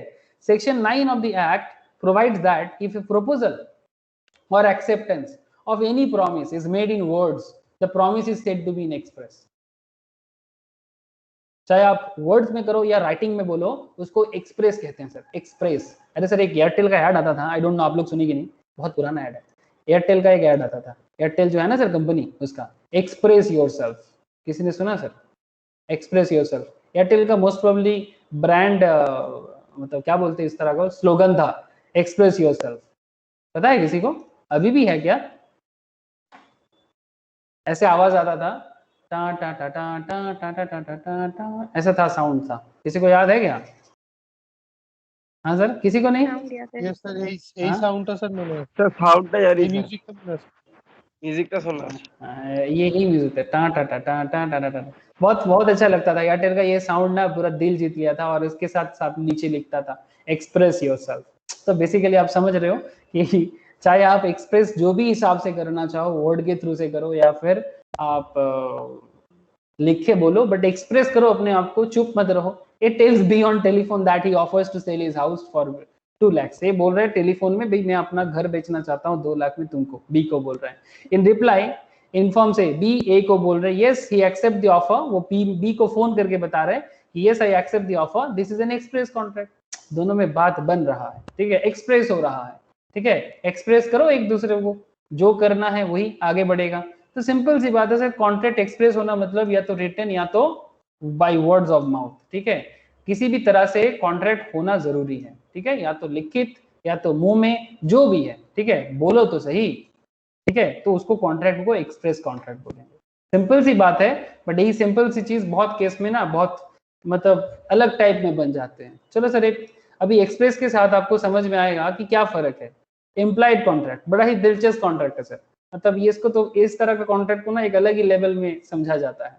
Implied contracts is contrast come into existence by implications. Most often the implication is by action or conduct of parties or course of dealings between them. Section 9 of the Act contemplates such implied contract when it lays down that insofar as such proposal or acceptance is made otherwise than in words, मतलब मुंह में कुछ नहीं बोलेगा, लिख के भी कुछ नहीं बताएगा, वर्ड्स में कुछ नहीं होगा, चाहे वो रिटन हो या मुंह में बोले, वर्ड्स में कुछ नहीं होगा, बट ऐसा एटीट्यूड होगा जिसके थ्रू से आपको कॉन्ट्रैक्ट हो जाएगा। जैसे कि एक फेमस एग्जांपल लेते हैं सर, ऐसे तो फेमस एग्जांपल बहुत सारा है, बट मुझे करेंटली जो किताब में है मैं वही बता रहा हूँ सर। आप लोग कूली देखे हो सर? कूली मूवी भी हुआ था सर, कूली नंबर 1, हाँ, गोविंदा का बड़ा फेमस मूवी है सर, कूली इन हावड़ा स्टेशन। चलो हावड़ा स्टेशन में कूली ढूंढते हैं, कूली। अरे कभी कूली किए कि नहीं? Yes sir. चलो सर ये देखो कूली हावड़ा स्टेशन में, ठीक है, हमारा वजन उठाते हैं सर, बदले में ऑब्वियसली हम उन्हें पेमेंट करते हैं। तो वो हमारा जो वजन है, मतलब हमारा जो बैग होता है, जो भी हमारे पास लगेज होता है, उसको उठाते हैं और उठा के क्या करते हैं, हमारे डेस्टिनेशन या टैक्सी में पहुंचा देते हैं। सिंपल सी बात है। अब यहाँ पर एक क्वेश्चन है, सपोज मानो कि ट्रेन स्टेशन में रुका, ठीक है, ट्रेन स्टेशन में रुका, ओके, और कूली आया और आपका बैग उठाया, ठीक है, आपसे उनका किसी भी तरह का बात नहीं हुआ सर, ठीक है, वो आपका बैग पड़ा हुआ था और उसने कंधे पे उठा लिया, दोनों कंधे पे दोनों बैग, सर पे भी एक बैग उठा लिया, ठीक है, आप जैसे देख रहे हो ऐसा ही है। नाउ आप बात को समझिएगा सर, आप उनके पीछे पीछे चल दिए, जैसे ये सरदार जी पीछे पीछे आ रहे हैं ना सर, अरे दिखाई दे रहा है कि नहीं? ये कूली के पीछे Yes, sir. मैं मान रहा हूँ कि ये सब बैग सरदार जी का ही है, ठीक है। अब ये सरदार जी इनके पीछे पीछे आ रहा है। अब मानो कि ये सरदार जी जैसे इनके पीछे पीछे आ रहा है, इसका मतलब सरदार जी इनका ऑफर को एक्सेप्ट कर लिया। इन्होंने मुंह में कुछ नहीं बोला था, ना रिटन ना तो वर्ड्स, लेकिन बैग उठाया तो सरदार भी पीछे पीछे चले। पीछे पीछे कहाँ तक पहुंचे? टैक्सी स्टैंड तक। इनका जो टैक्सी था उन पे भी बैग डाल दिए। सरदार जी टैक्सी में बैठ गया और इनको पैसा नहीं दिया। मैं मान ऐसे सरदार जी ऐसा करेगा नहीं सर, ठीक है, सरदार जी लोग ऐसे करता भी नहीं है, बट मैं ऐसे एग्जाम्पल बना रहा हूँ क्योंकि यहाँ पर सरदार जी मुझे दिख रहा है, ठीक है। तो मानो कि सरदार जी बोल रहे हैं इनको कि भाई पैसा किस बात का, ठीक है, मैंने थोड़ी ना तुमको बोला था बैग उठाने के लिए। Point to be noted sir, ठीक है। सरदार जी इनको बोल रहे कि मैं तुमको बैग उठाने ऑफर दिया था, नहीं, तो फिर तुमने खुद से उठाया, तुम खुद रखा, तो पेमेंट नहीं मिलेगा। क्या सरदार जी ऐसा बोल सकता है? अरे no sir. No sir. Sardar ji ऐसा बोल सकता था, बट इसलिए नहीं बोल सकता बिकॉज ये इम्प्लाइड कॉन्ट्रैक्ट है। ये इम्प्लाइड कॉन्ट्रैक्ट है सर। अगर आपने इनको रोकता स्टार्टिंग में तो बात आगे ना बढ़ता, बट आपने इनको रोका नहीं, इन्होंने आपको कुछ कहा नहीं, बैग उठाया, आप भी चल दिए इनके साथ साथ। इसका मतलब आपका एक्सेप्टेंस है, आपका हाँ है इसमें। तो ये इम्प्लाइड है, इनका एटीट्यूड, इनका काम करने का तरीका, इनका ऑफर था। और अब अगर रोकना था तो आप बोल देते भाई नहीं नहीं मुझे कोली नहीं चाहिए, वो नहीं उठाता आपका सामान। 2-4 बार बोलते हैं लोग कि बाबू उठा लेते हैं ना, बाबू कर लेते हैं ना, बहुत सारा है, ऐसे बोलते हैं ये लोग। इसका मतलब ये थोड़ी ना है कि आपका जबरदस्ती उठा के लेके जाएगा, है ना, वो तो नहीं कर सकता। तो इसका मतलब ये इम्प्लाइड है, और अगर आपने उनको रोका नहीं, इसका मतलब आपका एक्सेप्टेंस है। और क्योंकि आपका एक्सेप्टेंस है, जो एज पर रेट है, कोली का जो चार्ज है, हर स्टेशन का अपना होता है। न्यू दिल्ली में अपना रेट है, कोलकाता में अपना है, हावड़ा स्टेशन में अपना है, मुंबई में भी अपना रेट है। तो as per their current rate on that particular platform and station, आपको वो रेट उनको देना पड़ेगा। समझ में आया sir? This is called implied contract. बात समझ में आया कि नहीं? बोलो sir. Yes, sir. Yes, sir. एक अनदर एग्जांपल सर, और एक बहुत फेमस एग्जांपल है सर। आप लोग एक कोलकाता में एक बहुत बड़ा मतलब होटल बना है सर, क्या नाम है आईटीसी का? ITC Sonar Bangla. ITC Royal Bengal. चलो सर थोड़ा घूम के आते हैं। हाँ, आईटीसी होटल्स में आईटीसी रॉयल बंगाल घूम के आते हैं। अरे बाप रे बाप, आलीशान होटल बना है सर, 7 स्टार कैटेगरी का होगा आई थिंक। तो ये आईटीसी रॉयल बंगाल कोलकाता मतलब अपना पुराना आईटीसी के सामने ही बना है, सोनार बांग्ला के सामने। मानो कि आप ये आईटीसी रॉयल बंगाल में जाके खाना खाने का सोचा। क्या सोचा सर? खाना खाना है। बट आपने क्या किया, रेस्टोरेंट सर्विस जहां पर है वहां तक पहुंचे, वहां का जो फूड स्टफ थे, सपोज से फॉर एग्जांपल ये फूड देख रहे हो सर आप लोगों को, all in gateway, okay. Suppose आपने ब्रेकफास्ट का जो टेबल है वहां पर पहुंचे खाना खाने के लिए। ऐसे ही आपने क्या किया, ये किसी और का ऑर्डर था, ठीक है, ये जो ऑर्डर आपको दिखाई दे रहा है किसी और का ऑर्डर था। वो लोग किसी कारण से जल्दी में रेस्टोरेंट से निकल गए ये खाना छोड़ के, आप वहां पर जाके बैठे और सारा का सारा खाना खा लिए। वेटर आके आपको बोल रहे कि सर बिल जब थमा रहा है तब आप लोग बोल रहे हो कि ठीक से देखो वेटर, क्या आप हमें ये खाना सर्व किए थे? तो वेटर बोलता है नहीं, ठीक है। तो फिर बोलते हैं अगर हमें सर्व नहीं किए तो फिर हम पैसा क्यों दें? आप बात समझ रहे हो ना सर? वेटर ने सही देखा था, जो वेटर सर्विस में था सर, वेटर ने सही देखा था, वो बोल रहा कि नहीं आप लोगों को मैं सर्व नहीं किया था। तो फिर जब वो लोग आपसे पेमेंट मांग रहे हैं, आप बोल रहे हो तो फिर हम पेमेंट क्यों दे? ऑर्डर तो हमारे तरफ से ऑर्डर था ही नहीं। अब सवाल सबसे बड़ा क्या है बोलो तो, अगर तुम्हारे तरफ से ऑर्डर नहीं था तो फिर तुमने खाया क्यों? हाँ सर, तो तुमने खाया क्यों? इम्प्लाइड है। मतलब लोग अपना लॉजिक दिखाने के लिए ना रेडी हो जाते हैं। सर आप लोग कभी चाय पियो sir? Road side tea stall, road side tea stall, ये मतलब चाय के दुकान में चाय पिए होंगे ना आप लोग? यस। टी स्टॉल, चलो अब चाय के दुकान में ना जो चाय वाले होते हैं वो क्या करते जानते हो? ऐसे ना चाय रख देते हैं, बिकॉज एट ए टाइम में ना बहुत सारा लोग ना चाय के दुकान में लाइन लगाते हैं। बात को समझिए सर, देख रहे हैं सर, ये पूरा का पूरा भाड़ में हो सकता है कि यहाँ पर कितना भाड़ लगा हुआ है, 3, 5, 8, 12 हो सकता है कि अभी इसके सामने 12 कस्टमर है ही नहीं, लेकिन वो सारा का सारा जो इसके पास कुल्हड़ है, ये कुल्हड़ में चाय डाल के रखा, आपने गया और कुल्हड़ उठाया, आपने गया और कुल्हड़ उठाया और चाय पी लिए, ठीक है। ना इनको कुछ बोले कि दादा कितना करके चाय है, कुछ बातचीत नहीं हुआ, चाय पी लिया और आप चल दिए, ठीक है। तो ये जब आपसे चाय मांग रहा है तो फिर वो आप उनको बोल रहे हो कि भाई आपके साथ तो चाय के बारे में कुछ बात नहीं होता, मैंने देखा कि यहाँ पर रखा हुआ है, मैंने उठा लिया और पी लिया। ऐसा थोड़ी ना होता है, पी लिया तो फिर पेमेंट देके जाकर, सिंपल सी बात है सर। ये कोई बात हुआ? एग्जैक्टली सर, यही बात है। बहुत केस में ना वर्ड नहीं होता, कम्युनिकेशन नहीं होता रिटन लेवल में, बट वो भी कॉन्ट्रैक्ट है। आप बात समझ पा रहे हो sir? No written communication, no word communication, just a gesture और एटीट्यूड, ठीक है, काम करने का तरीका। वो चाय डाल रहे, आप चाय ले रहे हो, कोई बातचीत नहीं, किसी भी तरह का एक्सप्रेस वाला बात नहीं है। वो चाय डाला, आपने चाय पिया, लेकिन आप उनको पेमेंट ना करके जाओगे तो आपको छोड़ेगा नहीं। आप बात समझ रहे हो सर? ये कुल्हड़ वाला चाय देख के किसको चाय पीने का मन किया? किसी को किया? मुझे तो किया।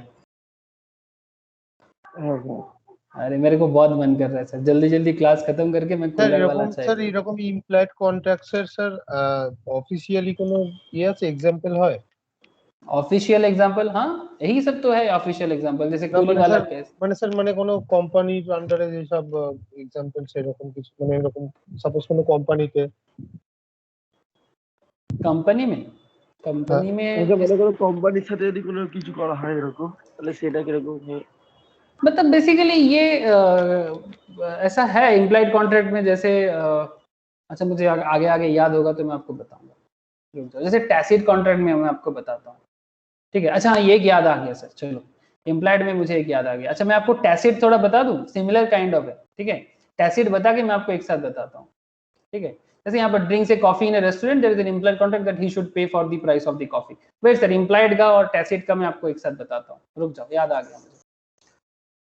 अच्छा, the word tacit means silent, again similar point of view है सर, ठीक है। इम्प्लाइड के साथ टैसिट का कभी मैचिंग है sir. Tacit contracts are those that are inferred through the contact of parties without any word spoken और written, similar type of है। मतलब इम्प्लाइड में भी वैसा ही comes into existence by implications most often, जैसे यहाँ पर कूली ने जो किया था, ठीक है, लगेज उठाया, ठीक है। और टैसिट इज बेसिकली साइलेंट, एकदम साइलेंट, ठीक है। टैसिट इज एकदम silent. Tacit contracts are those that are inferred through the parties without any word spoken or written. A classic example of tacit contract क्या है जानते हो? क्लासिक एग्जांपल है sir, ये आपका एटीएम, एटीएम से पैसा उठाना, ठीक है। ये भी एक तरह के इम्प्लाइड है। इम्प्लाइड और टैसिट इज सिमिलर, आप देख सकते हो दोनों को सेम पॉइंट के अंदर रखा गया है, देख पा रहे हो सर? इम्प्लाइड एंड टैसिट दोनों को सेम पॉइंट के अंदर रखा गया है। Classic example of tacit is a ATM से पैसा उठाना। आप एटीएम में विजिट करते हो, पिन वगैरह देते हो और कैश निकल लेते हो, है ना सर? अगर किसी कारण से आपका कैश अटक गया या फिर आपका अमाउंट माइनस हो गया बट कैश आपको नहीं मिला, ऐसा होता है कि नहीं होता? क्या रे? Yes sir. हाँ, एटीएम से कैश का सारा आपने कर लिया, एटीएम कैश विथड्रॉल, आपने सारा का सारा कैश विथड्रॉल करने का जो भी तरीका था आपने किया, बट कैश नहीं निकला, बट पेमेंट डिडक्ट दिखा रहा है। ऐसा होता है कि नहीं होता? ऐसा बिल्कुल होता है। यस सर, होता है। तो क्या यहाँ पर उल्टा साइड में कोई कैशियर बैठा हुआ था क्या कैश डिस्पेंस करने के लिए? No sir. हाँ, लेकिन ये जो कौन है, ये रोबोट है। ये एटीएम मशीन क्या है? Automated tailoring machine, this is a robot, okay. तो इसका मतलब ये है कि ये कॉन्ट्रैक्ट किसके बीच में चल रहा है? स्टेट, मतलब जो भी बैंक है उस बैंक के साथ। जैसे ये स्टेट बैंक ऑफ इंडिया के एटीएम है, फेमस, इसका स्क्रीन दिख रहा है आप लोगों के सामने, state bank of India versus you, ठीक है। इट्स अ टैसिट कॉन्ट्रैक्ट, कोई किसी के साथ कोई बात नहीं कर रहा है, बट ऑफिशियली बड़ा ही फेमस कॉन्ट्रैक्ट है। बोलो सर, समझ में आ रहा है कि नहीं आ रहा है? यस। Yes sir. ठीक है। अब ऐसा एक प्रॉब्लम हुआ था, किसी का वाइफ का प्रेगनेंसी था, तो हस्बैंड ने क्या किया था, वाइफ के एटीएम कार्ड लेके, स्टेट बैंक का ही केस है, बैंगलोर का केस 2015-16 का, शायद पहले भी किसी क्लास में डिस्कस किया था। वाइफ का प्रेगनेंसी था तो हस्बैंड ने उसका एटीएम कार्ड लेके कैश विथड्रॉल करने पहुंचा एटीएम में, ठीक है, रियल केस हुआ था, ठीक है। मैं आपको यहाँ पर लिखूंगा ना, अभी केस दिखाई देगा, एसबीआई एटीएम केस, क्या नाम से आएगा, ये देखो मिल गया। एसबीआई सेज, एसबीआई ने बोला था लॉ के हिसाब से, एसबीआई का जो कॉन्ट्रैक्ट रूल था उसके हिसाब से, SBI says husband can't use wife debit card, और कोर्ट ने भी ये माना था। क्या हुआ था, स्टेट बैंक ऑफ इंडिया का एटीएम कार्ड लेके हस्बैंड ने वाइफ के कार्ड लेके कैश विड्रॉल करने गया था, 24,000 रुपीज का कुछ बात था। क्या हुआ था, ये देखो the way it happened, Marathahalli resident Vandana gives debit card, दिखाई दे रहा है क्या आप लोगों को, रियल केस बता रहा हूं आपको, with PIN to husband Rajesh Kumar to withdraw 25,000 from SBI ATM. Rajesh goes to ATM and swipes card, but the machine delivers a slip showing money has been debited, but पैसा नहीं निकला। Even ये camera में भी आया था कि पैसा नहीं निकला था, बट ये चीज जब कैमरा शो किया गया, ये एसबीआई ने भी देखा, कोर्ट ने भी देखा कि कैश नहीं निकला, पर बाद में SBI sites non transferable rule says account holder was not ATM users turns down money claims. तो 25,000 का जो क्लेम था एसबीआई ने उसको दिया ही नहीं, क्योंकि ये एटीएम कार्ड उनके वाइफ के जगह उनका हस्बैंड यूज कर रहा था। और स्टेट बैंक ऑफ इंडिया का कॉन्ट्रैक्ट रूल में लिखा हुआ है, एसबीआई जब आपको एटीएम देता है ना, एटीएम के रूल में, कॉन्ट्रैक्ट के जहां पर आप साइन करके एटीएम कार्ड लेते हो ना, जब आपको बैंक एटीएम कार्ड देता है आपसे एक साइन करवाते कि नहीं करवाते? अरे हाँ सर, आप तो सिर्फ बैंक ही तो है। हाँ, हर बैंक का है, आप बात को समझो, हर बैंक का है। तो जब आपको साइन करवा रहा है मतलब आप उसका सारा का सारा कॉन्ट्रैक्ट एग्रीमेंट मान रहे हो, और उसमें लिखा रहता है कि ये जो एटीएम कार्ड है ना, debit card, this is a non transferable, ठीक है। तो क्योंकि वाइफ का कार्ड को हस्बैंड यूज किया था, तो एसबीआई ने as per there contract rule 25,000 उसको दिया ही नहीं, जहां पर कि इवन जो क्या बोलते कैमरा में भी आया था, सीसीटीवी कैमरा में भी फुटेज में देखा गया था कि कोड भी सही था, सब कुछ उन्होंने ठीक ठाक दिया था, बट कैश नहीं निकला, पर फिर भी अमाउंट डेबिट हुआ था। Consumer court dismisses case, consumer court में केस गया था, says Vandana should have given self cheque या or authorisation letter to husband to withdraw money. उसको सेल्फ चेक या फिर ऑथराइजेशन लेटर के थ्रू से बैंक में जाकर विथड्रॉ करना चाहिए था, एटीएम कार्ड यूज नहीं कर सकता है। वैसे पैसा उठाने का जो दूसरा वे है वो यूज कर लेता, बट एटीएम क्यों दिया हस्बैंड को? बिकॉज एटीएम किसी को भी नहीं दे सकते आप, किसी को भी नहीं, हस्बैंड को भी नहीं, पापा को नहीं, माँ को नहीं, किसी को नहीं, ये रूल है। बट ये रूल कौन पढ़ता है सर? कॉन्ट्रैक्ट का। अब लोगों को बात समझ में आ रहा है सर? तो इसी तरह का कॉन्सेप्ट है। तो यहाँ पर टैसिट कॉन्ट्रैक्ट थोड़ा अलग बात है, ये कहानी मैं आपको फिर से बाद में बताऊंगा, बट इस तरह का केसेस होता है। यहाँ पर जो केस हुआ है टैसिट कॉन्ट्रैक्ट, बैंक के साथ आपका कॉन्ट्रैक्ट है, अगर कैश विथड्रॉल में कभी भी कुछ प्रॉब्लम हुआ तो टैसिट कॉन्ट्रैक्ट, क्योंकि वहां पर कोई बैठा नहीं था आपके सामने, ना कैशियर था ना कोई था, बट फिर भी कॉन्ट्रैक्ट बना था। और एक एग्जांपल से सर, आप लोग ऑक्शन हॉल गए हो sir? Auction hall, auction hall देखे हो सर? ऑक्शन में फिल्म में देखे। हाँ, फिल्म में देखे होंगे, रियल में भी अगर हो सके तो कभी ऑब्वियसली मौका मिलेगा। ऑक्शन हॉल में हैमर डालते हैं, ऑक्शन हॉल में हैमर डालते हैं, देखे हो? यस। इस तरह का, जैसे वो कोड में भी हैमर लगाते हैं ना, वैसा ही ये ऑक्शन हॉल में ना, ऐसे ऑक्शन में हैमर ऐसे यूज करते हैं।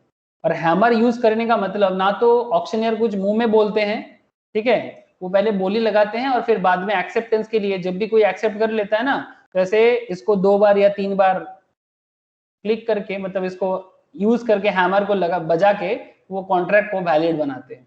ना तो मुंह में बोलते हैं यस एक्सेप्टेबल, यस ऑफर, ऐसा कुछ नहीं बोलता, ठीक है, ऑफर डन, एक्सेप्टेंस डन, सिर्फ ये सर ওটা খালি প্রেস করে সোল্ড বলে দেয়। यस, बस इतना, ठीक है।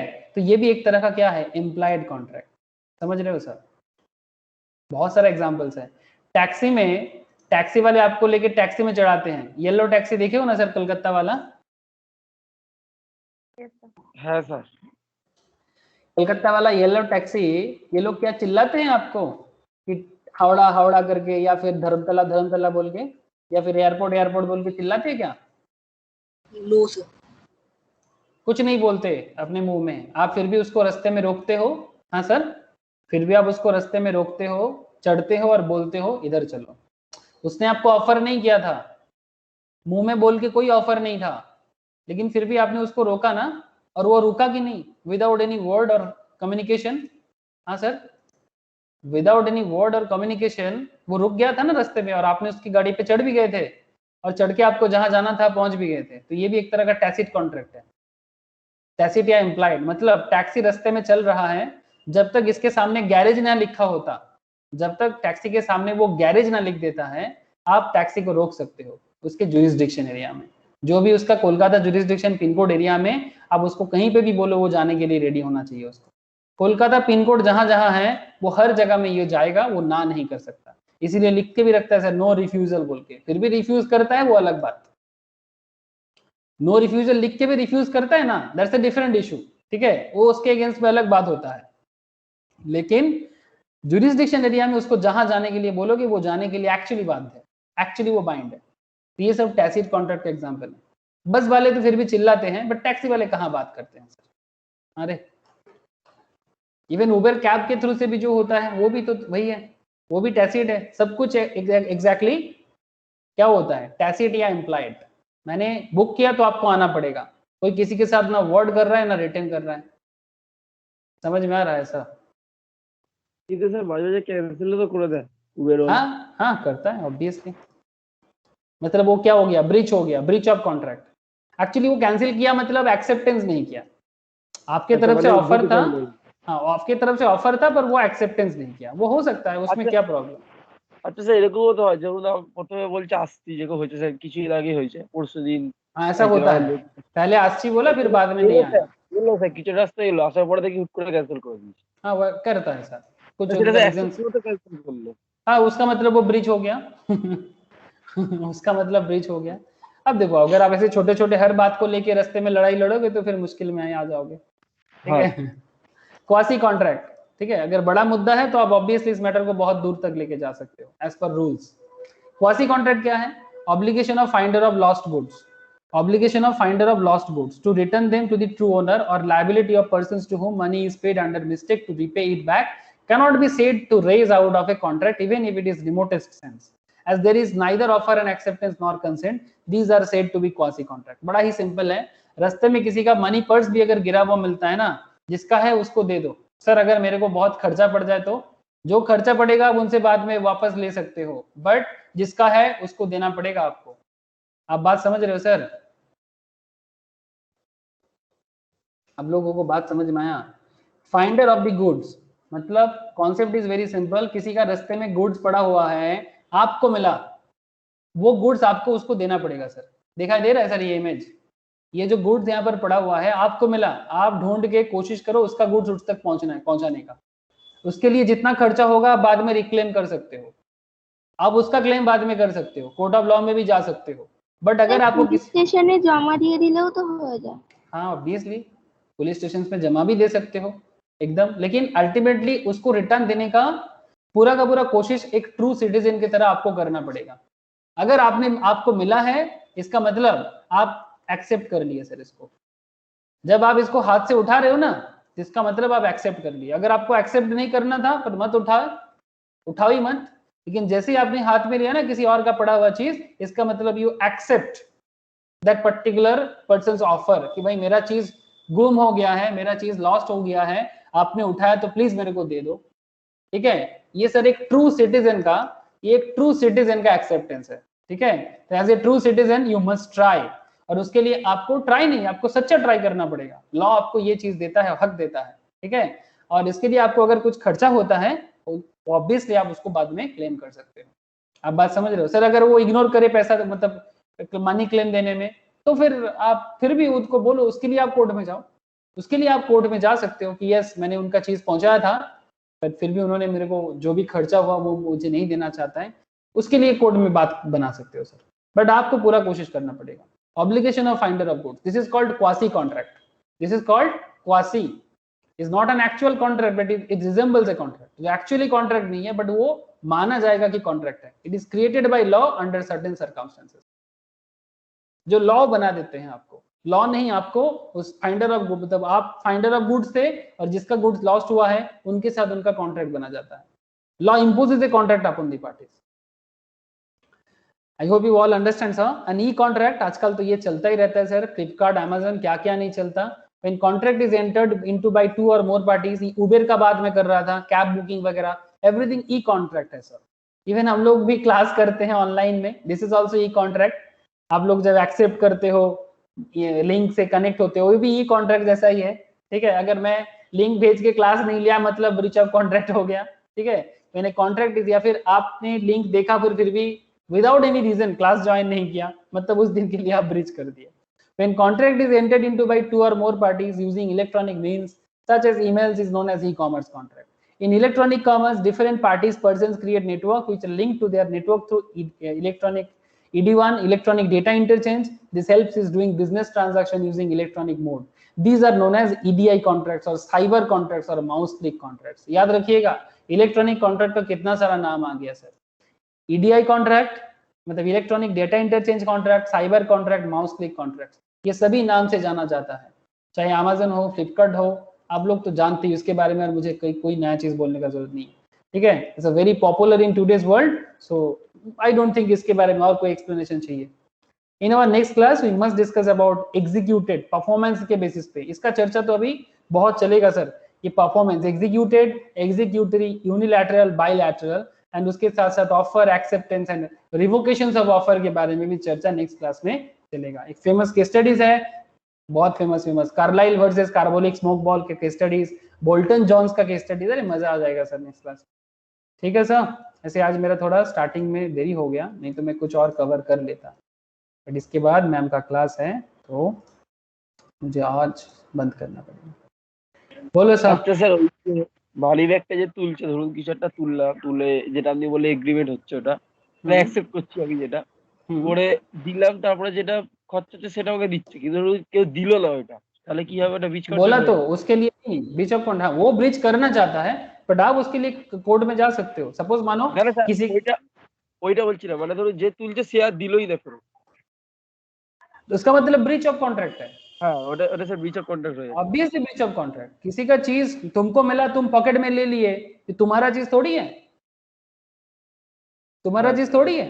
तो फिर एक ट्रू सिटीजन होने के नाते इतना नहीं करेंगे हम लोग कि अगर किसी का चीज दिए तो, मतलब ये अलग बात कि भाई हमारे देश में क्या होता है ना, किसी का चीज कहीं पर मिल जाता है, किसी का गाड़ी एक्सीडेंट हो जाता है तो पहले लूटो बाद में देखते, है ना, पहले लूटते उनको बाद में देखेंगे क्या होगा। मतलब ये तो आजकल का इंसानियत का हालत है, इस लेवल पे पहुंच गया। अब इसको लेके मैं और क्या बोलूं आपको, किसी का खराब होता है तो सब खराब ही पहले उसका करता है और खराब करता है, और फिर हम लोग बोलते हैं कि मेरे साथ खराब क्यों होता है। एक चीज मैं पर्सनली मानता हूँ सर, पढ़ाई वगैरह अलग साइड में, बट एक पर्सनल मेरा फीलिंग है भाई जिंदगी में कुछ कमाओ ना कुछ दुआ कमा लो, बहुत काम आएगा। बिकॉज अगर आप किसी का अच्छाई करते हो ना तो आपके प्रॉब्लम में कोई और आपके लिए दुआ जरूर मांगेगा, चाहे आपके पास पैसा हो ना हो फर्क नहीं पड़ता, पर दुआ के बदले दुआ जरूर मिलता है, वो वर्चुअली होता है ठीक है, ये एक बहुत बड़ा साइंस है, बट ये दुआ जरूर कमाना सर। बिकॉज ये जो होता है ना, किसी के बुराई पे उसका और उससे और छीन लेना, है ना, किसी के खराबी में उसको और लूट लेना, ये कॉन्सेप्ट में और कुछ नहीं। आपको दुआ तो मिलेगा ही नहीं, उल्टा आपके ऊपर और मतलब 20 उकलेगा आपके ऊपर। तो वही दुआ, Karma is everywhere. Exactly sir, Karma is everything, ठीक है। तो कर्मा में अपना दोष कभी मत बनाना, जो भी हो। दैट इज वाई लॉ, इसीलिए इसको इस तरह से क्वासी कॉन्ट्रैक्ट को बनाया। तो क्वासी को याद रखना, बहुत फेमस कॉन्ट्रैक्ट है, ठीक है, जो लॉ बना देते हैं। बट ये लॉ ने क्यों बनाया, एग्जैक्टली वही, आपका कर्मा उसको सही रखो, आपका कर्मा को सही रखो सर। चाहे भगवान के नाम पे करो, इंसानियत के नाम पे करो, किसी भी चीज के नाम पे करो कि भाई मेरा धर्म ने मुझे ये सिखाया। ऐसे तो आज तक मैंने दुनिया में ऐसा कोई धर्म नहीं देखा जो धर्म इंसान को इंसानियत नहीं सिखाया।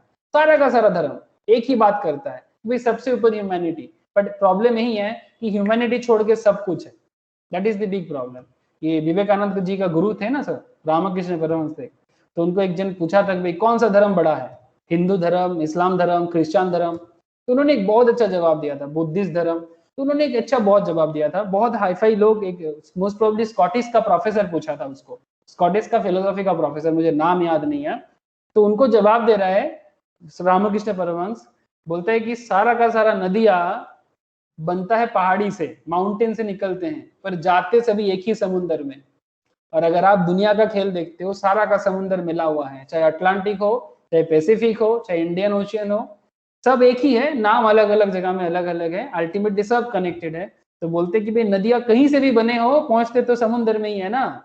तो धर्म किसी कहीं पर भी बना हुआ हो, जगह टू जगह चेंज हो सकता है, बट अल्टीमेटली पहुंचना एक ही जगह में है, वो क्या है, इंसानियत। आई डोंट नो ये वाला बात आप लोगों को कितना समझ में आ रहा है। अगर हो सके तो रामकृष्ण परमहंस से पढ़ सकते हो उनको, उनका सोच ही अलग है, इसीलिए विवेकानंद जी इतना ज्यादा फेमस हुआ था, जो ह्यूमन रिलीजियन को इतना ज्यादा बोला था कि ये जो मेरा बड़ा है ये जो चलता रहता है ना, इस खेल को खत्म किया था। और everything is on the basis of humanity, ठीक है, और इसीलिए लॉ भी ह्यूमैनिटी के बेसिस पे बना हुआ है। आई hope you all understand sir. क्या रे, समझ में आया कि नहीं आया? স্যার এগুলো পড়েছি, কি পড়েছিস? এই স্যার এই বিবেকানন্দের এইসব ইয়েগুলো। हाँ, तो yes, very good sir, sir obviously. এই রামকৃষ্ণ মিশনেই দিয়েছিল এগুলো। हाँ सर, वेरी गुड। नहीं, पढ़ना चाहिए। सबसे बड़ा चीज क्या है ना, realisation. Most important thing is realisation. देखो, पढ़ के किसी को दो चार बात करना, that's a different issue, but अगर आप इसको रियलाइज कर पाते हो अपने लाइफ में, इससे बड़ी चीज कुछ नहीं है। मतलब यहाँ पर ये लिखा हुआ है, वहां पर वो लिखा हुआ है, क्या किसी के सामने दो चार बात करने में अच्छा लगता है, बट जब तक आप इसको अपनी जिंदगी में यूज नहीं करते हो, रियलाइजेशन नहीं करते हो, तब तक मुझे नहीं लगता इसका कोई मतलब है। सबको सब कुछ पता है, बट कोई कुछ करता नहीं। सब बोलते हैं मैंने ये पढ़ा है, मैंने वो पढ़ा है। मैं मानता हूँ कि स्नेह तू अच्छा है, तू पढ़ा भी है और उसको यूज भी करता है। इसका मतलब ये नहीं कि मैं तेरे को बोल रहा हूँ तू सिर्फ पढ़ा है, तो उसको यूज भी करता है। बात समझ में आ रहा है स्नेह? Yes sir. Okay, very good sir. কিছু কিছু করেছি। नहीं, करना चाहिए सर, ऑब्वियसली करना चाहिए, तभी आपको समझ में भी आ जाएगा लॉ किस तरह से काम करता है। ओके सर, आज इतना ही है। जिन लोगों का मैम का क्लास है 7:30 से स्टार्ट है, 7:30 से स्टार्ट है। हाँ बोलो। ক্লাসের শেষে এটা বলে দেবেন। अच्छा ठीक है, तुम लोग क्लास फोन कर मेरे को, बात कर लेता हूँ। सर ये मेरा फर्स्ट क्लास है आज लॉ का। हाँ शुभश्री बोलो। जी सर, आज ये मेरा फर्स्ट क्लास है लॉ का, तो प्रीवियस का जो भी क्लासेस अच्छा ठीक है।